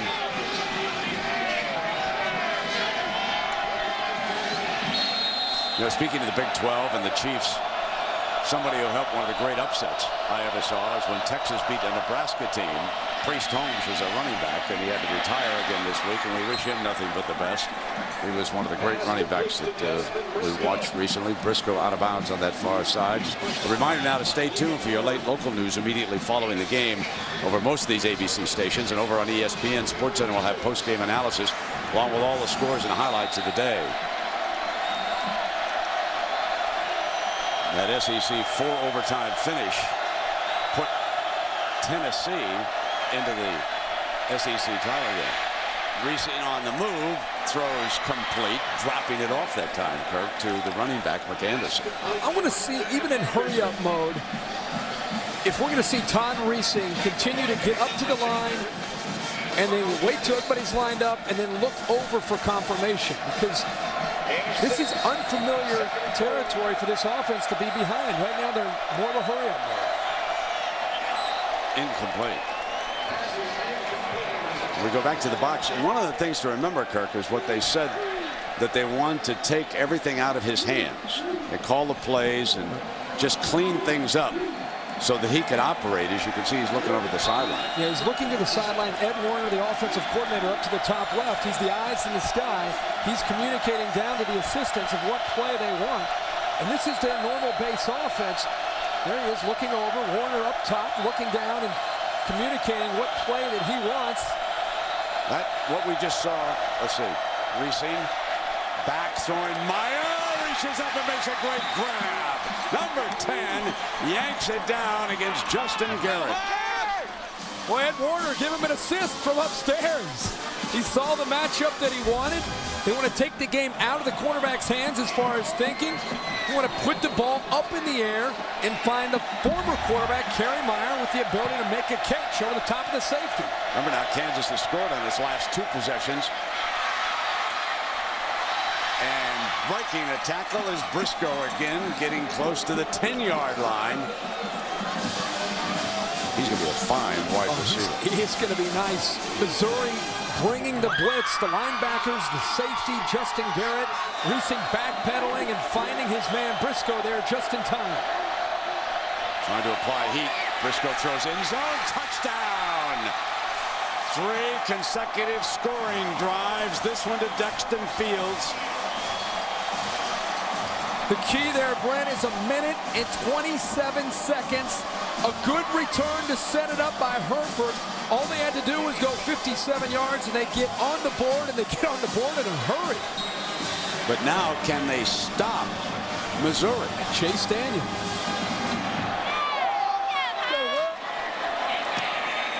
Tack on the extra point. Pulls them to within 10. They've got 8:28 to go. So Reesing trying to fire the Jayhawks back in it, but do they have enough time? We'll find out.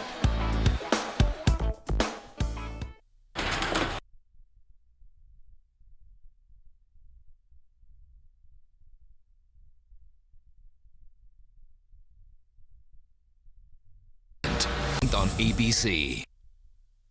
Next Saturday, Championship Saturday on ABC. Starting at 1, Virginia Tech battles Boston College in the Dr. Pepper ACC Championship game. 4:30, UCLA battles Pete Carroll's USC Trojans. Trojans back in the hunt for the Rose Bowl. And at 8 Eastern, Oklahoma will take on the winner of this game. Dr. Pepper Big 12 Championship game. Whole lot at stake next Saturday, folks. Right here on ABC. And now, look at the Missouri team creep up on this kickoff, expecting perhaps an onside kick here by the Manginos. But it's a pooch fielded at the 30-yard line by Macklin. And Macklin is swung down at about the 38-yard line, and now it's up to this defense of the Jayhawks. Yeah, the only thing you think that Kansas could do tonight, right now at this point in the game, is to create turnovers, to get the ball back to Todd Reesing. The problem is the guys you're trying to slow down are having a great night. How about Chase Daniel? Talking about accuracy, 35 of 43. Kansas has done everything. They brought pressure. They've dropped 7. They've dropped 8. He has sat in there and been a great leader. He's had some help, too, from some pretty good weapons. So we've got McFadden, Tebow, and Daniel having Missouri great called timeout before the ball was kicked. That's their 3rd and final timeout of the half. Now, that's unusual to use the last timeout there. I know they got a 10-point lead at 8:28, but and I don't think coach is real happy about that either, is he? So we'll take a break and come back to Kansas City. Introducing the all-new Nissan Rogue.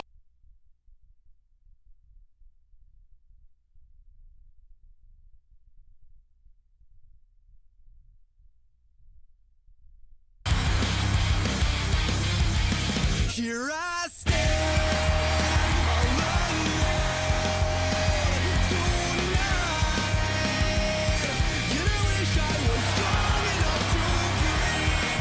You might not remember, but a few years ago, Gary Pinkel, as we take a look at the stats here on the 2 quarterbacks, Daniel and Reesing. And there is Pinkel now adjusting what he wants. He wants 2 men back deep. Yeah, he's got 9 up close, expecting the onside kick with a hands table. Going to be fielded at the 20-yard line. And we'll see about Chase Daniel. But I want to go back to Gary Pinkel. A lot of folks forget that a few years ago, sub 500 season over at Columbia with Missouri, he was under fire, and a lot of it surrounded his assistant coaches. They wanted him to fire the offensive coordinator Dave Christensen, and Pinkel would have none of it. A lot of coaches give in to that kind of media pressure, And it usually leads that they hang on for 1 or 2 more years, and then they say bye-bye. Pinkel remained extremely loyal. The athletic department remained loyal to Pinkel, and now it is starting to pay off. And it says something about patience with football coaches, because we see a lot of big-time jobs starting to open up as Chase Daniels run out of bounds on that far sideline. But Pinkel and his staff have stayed together. They've worked together as a unit. They changed the offense. That's the one thing that they did do. They went to this wide open spread. Chase Daniel was critical. It'll be interesting to see if they can continue it after he moves on. Well, that is such a good point in today's day and age where fans and media expect a miracle within the first 2 years. 2 coaches tonight are examples of patience by the administration. Yeah, exactly. Good. Daniel sliding a reception by Macklin. Tell you what, Dave Christensen doing a pretty good job tonight as an offensive coordinator. And of course, he has Chase Daniel. This team's up by 10 right now. Pressure coming in on Daniel. He throws that off of his back foot just with his arm, and he throws it right where Macklin can go down and make the catch right behind the linebacker, Mortensen. Here's There Dave. he is upstairs. Calling the plays up. Incomplete. Rucker, the intended target, and let's go back at him. I just have really been impressed with Dave and the way he's been willing, as an offensive coordinator, been willing to adjust to things. They put this offense in when Brad Smith was going into his senior year. They were able to have some success with it, and then Chase Daniel's ability to throw the football took this offense to a different level. Take a look down at the field, folks. They just spread it from sideline to sideline. And here's Macklin. Bring him on the end around. So many of the wide receivers now, as there's a penalty flag on this one, but Kirk, as you know, so many of the wide receivers really are part-time running backs in this offense. Holding, 82 on the offense. That's a 10-yard penalty. Repeat second down. That's Rucker. And I think that is the challenge for these offenses today, is finding the versatility from tight ends like Rucker and Kaufman, who have the ability to play tight end and receiver. Finding receivers that have the ability to run downfield and make catches, but they can be tough enough to come around and use the football in the backfield and be a threat in the backfield as well. It takes a lot of versatility, which means expertise in recruiting players that fit your system. Now, big plays here for Kansas. They blitz Daniel into the hands of Macklin, and this is going to make it 3rd and long coming up here. 7:20, down by 10. Jayhawks want to get that ball back. They've scored touchdowns in each of their last 3 possessions, so they're hot right now if they get the ball back. And they have scored fast. If you're a Kansas fan, this is a crucial 3rd down. You cannot allow Missouri to convert, because it's not only a conversion, it's a couple more minutes off the clock. Missouri needs to get to the Jayhawks' 44-yard line on this play. Fake the handoff. Daniel over the middle. Got him. 1st and 10. And that is Alexander, who's made one big play after another tonight. Brent, you're right on. Denario Alexander has just been unbelievable. 3rd and 14. The pressure gets that time to Daniel just a bit late. How about this guy's poise in the pocket and the accuracy of that football? Big time play by Chase Daniel. So 16 more yards. Alexander, 117-yard night on his 8 catches. Huge night for Alexander. And now here's Temple, and the clock starts to run. Holt making the stop, and a career night for Denario Alexander. 6'5", 210 pounds out of Marlin, Texas. Where's Marlin? You know, I'm not sure. I'm not sure. That was I should have asked that, because I have no clue. I would guess it's down the Houston area, but I'm just guessing. You guessed.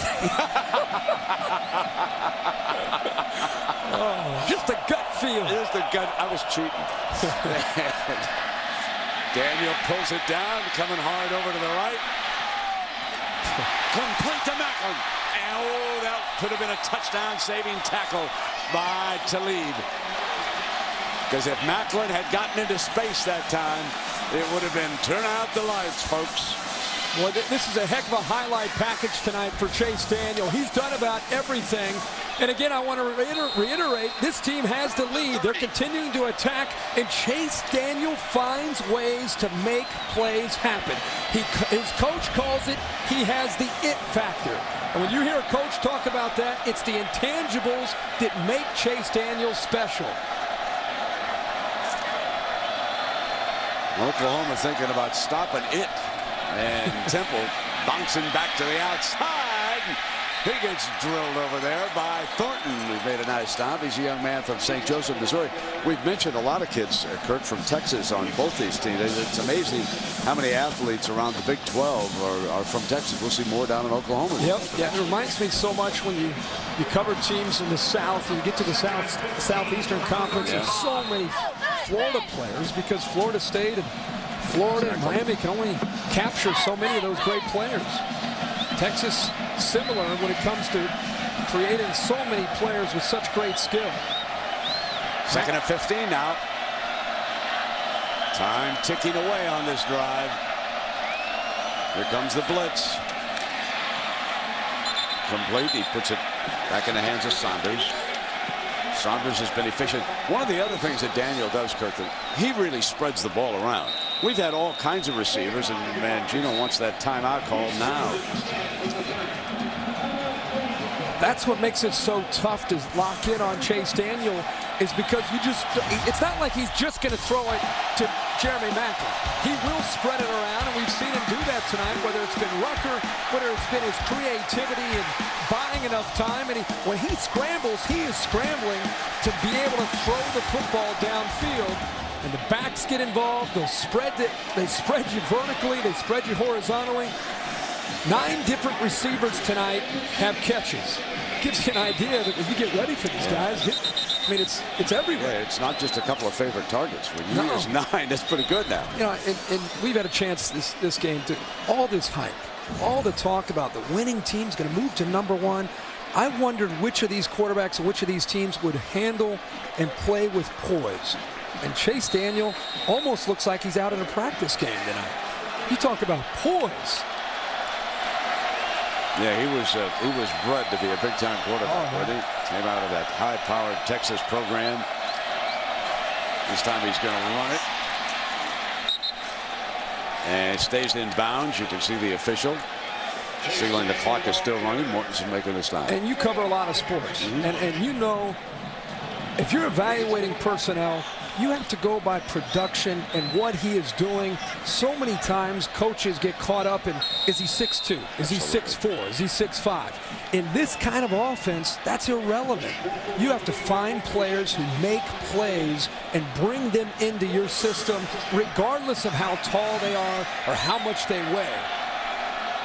Here's a 43-yarder for Jeff Wolford.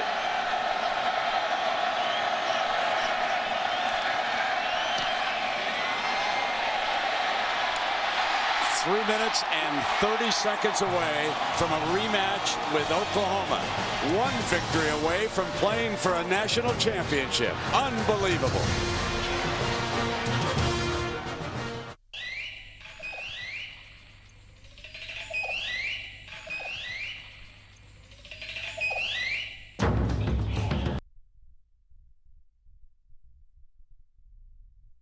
Has turned that franchise around, and again, it analysis following the game. Well, a reminder now, stay tuned for your late local news immediately following the game over most of these ABC stations. And over on ESPN, well, SportsCenter will have post-game analysis along with all the scores and highlights of the day. The 4-overtime win by Tennessee against Kentucky. Of course, our showdown here, if you missed any of the highlights, Celtics red hot. Kevin Garnett has turned that franchise around, and again, it bears repeating. Missouri hangs on here, 3:30. And if they win, and it's a big if, Oklahoma will probably be a slight favorite down there in San Antonio. If Missouri can go in and win that game, they will play for the national championship. That much is clear. West Virginia with a big win over Connecticut.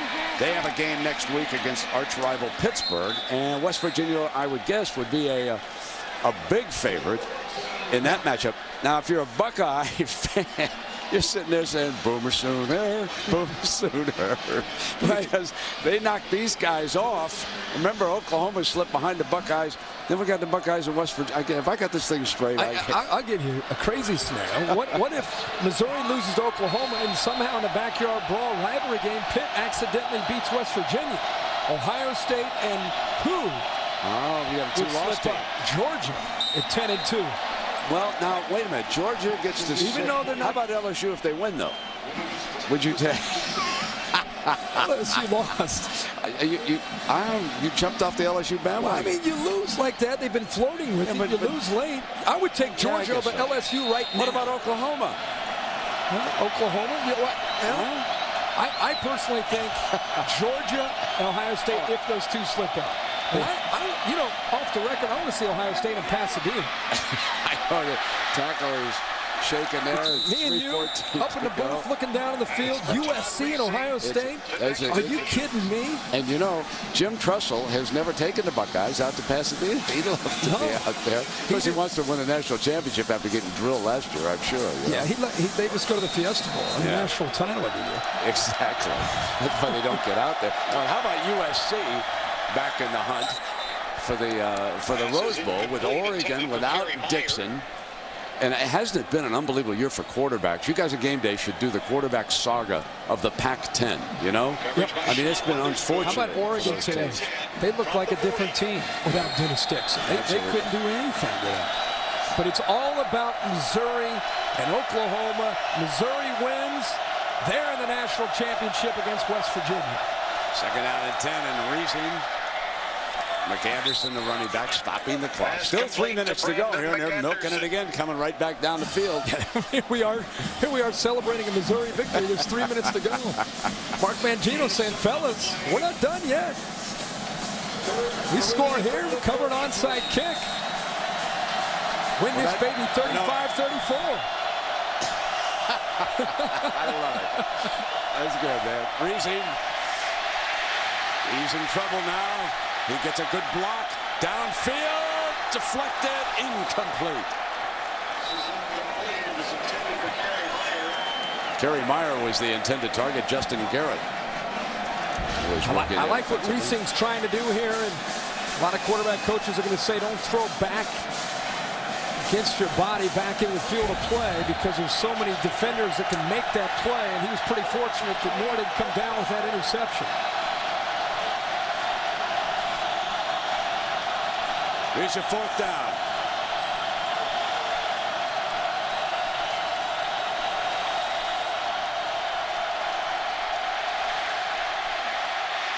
Staying alive to the 25-yard line, young Reesing. Gamer. He is that. Todd Reesing's a gamer. He's going to give you everything that he has. He's turned the football over tonight, but he's had a pretty good game throwing the football over 300 yards in that time. Everybody's covered. He takes it, gets downfield. Deep, end zone, incomplete. And again, it's Garrett, number 8. Make a couple big plays here. Justin's from Baton Rouge, Louisiana, one who got away from those fellas down there at LSU. Was actually going to go to Tennessee, but Missouri ended up having a chance to pick him up. And he's big, man. Boy, great size. He had to step in for Pig Brown with that injury. Garrett and Del Howard have done a pretty good job of manning that strong safety position. Second down and 10. First down on Meyer. Meyer's at the 15-yard line. Kerry Meyer, who's for a young guy, last year starting quarterback. This year he gets beat out. He didn't go in the tank. He said, you know what, coach, this is the best move. It's going to give us a chance to win. I'm going to move out to receiver and try to help us out. And he keeps getting better as a wide receiver. Incomplete. His second down. Pass is incomplete, intended for Marcus Henry. I like the fact that Todd Reesing, with only one timeout, under 2.5 minutes to go, he's now throwing the ball to get it downfield or to get it out of bounds. The clock is the enemy. Regardless of what happens tonight, that man has done a terrific job with this football program. Mark Mangino. He worked for Bob Stoops down in Oklahoma.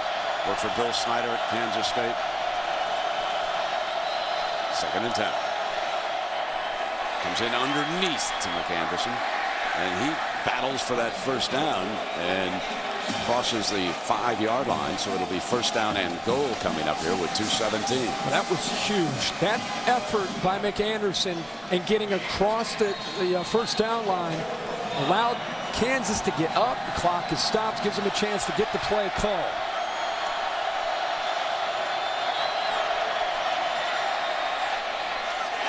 Touchdown, 4 straight. This time, Marcus Henry. As a colleague of ours says, not so fast, my friend. My man, here they come, onside kick. Marcus Henry gets a chance to make a play, and by scrambling up into the defense, it brought the defense towards Reesing, and that's what allowed Henry to get free in the back of the end zone. As another old dear departed friend also said, the Jayhawks are coming, tra-la, tra-la. The Jayhawks are coming, tra-la, tra-la. Brett, you see when he stepped up, you saw the linebackers and the safeties have to respect the fact that Reesing could scramble, and there's nobody left in the back of the end zone. Puts it high in the air for Henry with the size at 6'4" to go up and make a catch. How about those 2 earlier missed field goals? One off the right upright and pulling this one. 2 missed field goals early in this game and an interception. Missouri ended up making an interception at the 2-yard line when William Moore came up with a crucial play early in this game. But the story was blown opportunities in the first half for Kansas. They were trailing 14-0. They didn't have a point in the first half. Well, the good hands people are out there. This is it. Yeah, here comes your onside kick now at 2:03. You practice this every day in spring practice, summer camp, throughout the season for this kind of moment.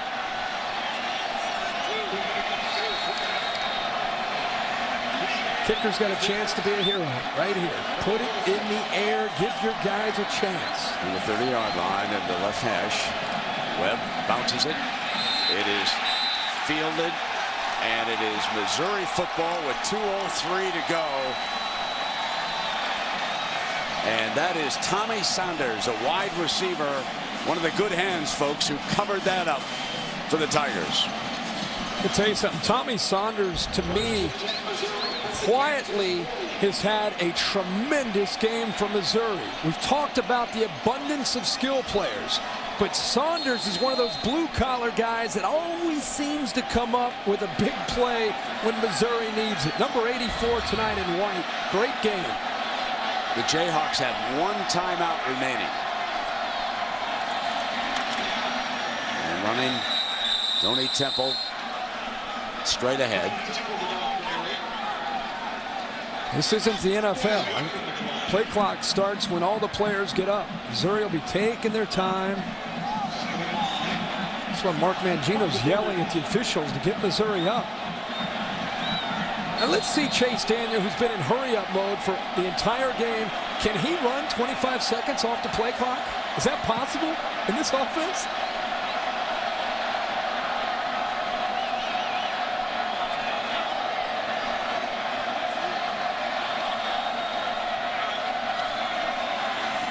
Daniel himself. Going to use it. Here's the last one.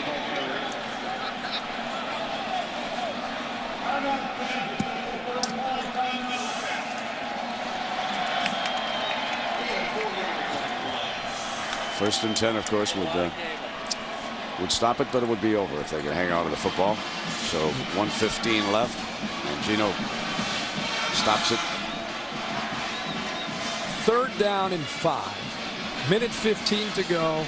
Kansas cannot stop the clock. So the best case you're looking at, probably about 20.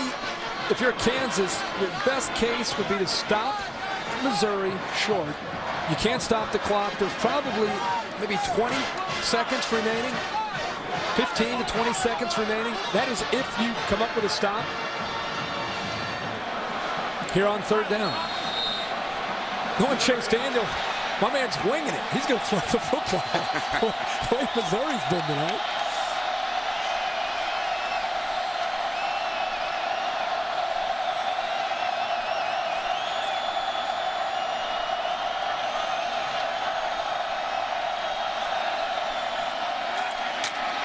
Temple into the middle of that defense, short. Gotta get up. Gotta get up. Williamson, and here's your 4th down coming up. See when they start this.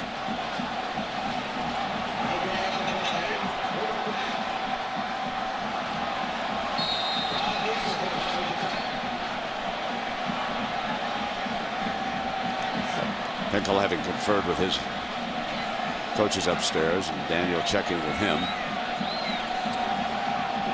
Of course, you're not going to attempt a field goal and just let this clock run down.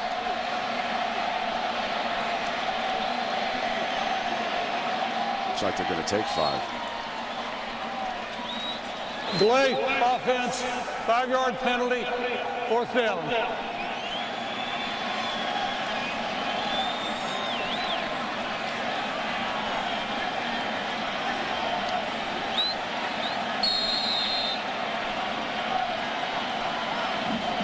Missouri lining up. He's talking about bringing the punter out, and there's always the risk of the snap. Kansas a little confused here. They had their first unit defense on the field. Nobody back deep. Up this time.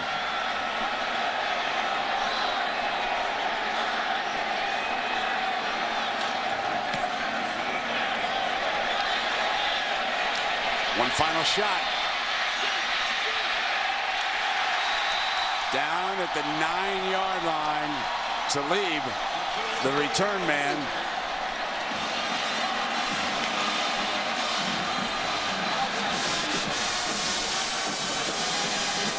To think that this score was 28-7 heading into the 4th quarter, and to now think that the fact that Kansas, I know it's a long shot, the fact that they had worked themselves back to have the ball down by 6 points.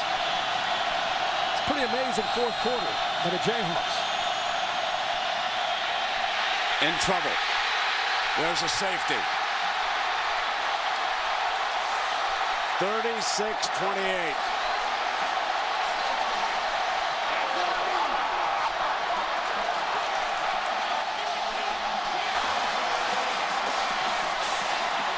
Now all Missouri fans are breathing just a little bit easier. Let striker Schulach off the edge. What speed he has played with this entire game. Number 38, the right defensive end.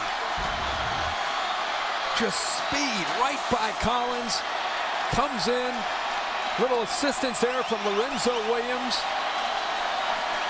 Chase Daniels feeling it. San Antonio, here we come. The Oklahoma Sooners.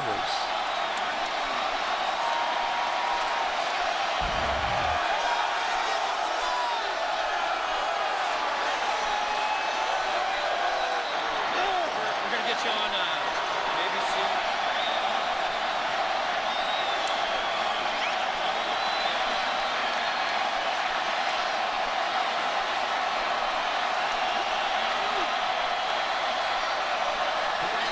And for the first time, Missouri is headed toward the Big 12 championship game.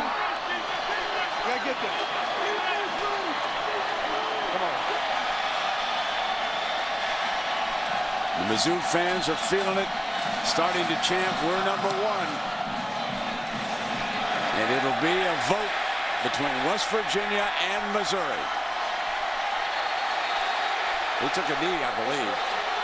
I think number 3 took a knee. That's what Pinkel's upset about.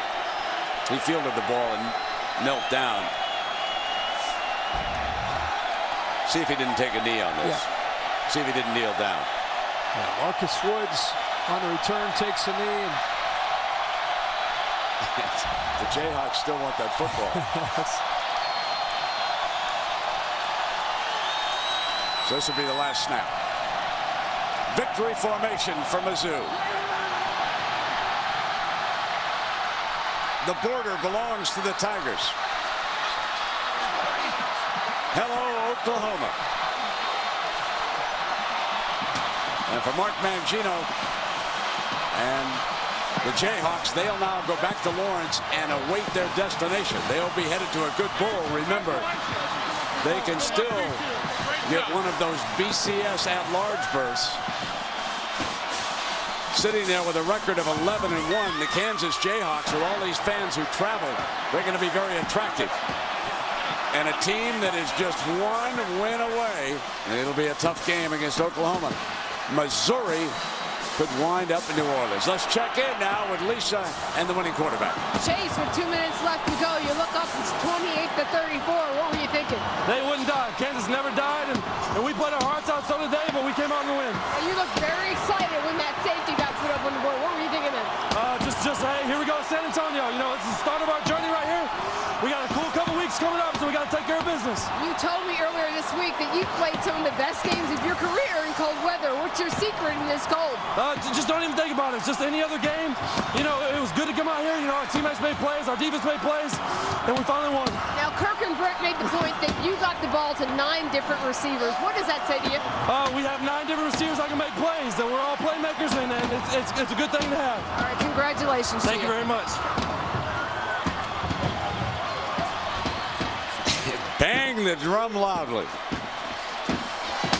To the winner goes the spoils, and our players of the game, Chase Daniels, the outstanding quarterback. And folks, Desmond Briscoe is a rising star with the Jayhawks. That diving catch inside the 5 really ignited a Jayhawk rally here.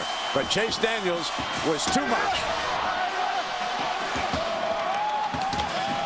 So Missouri heads to San Antonio.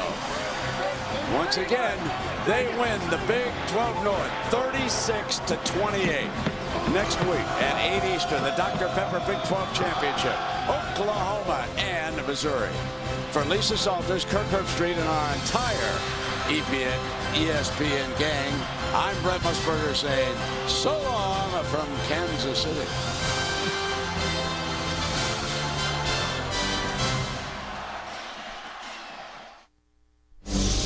This has been a special presentation of ESPN on ABC.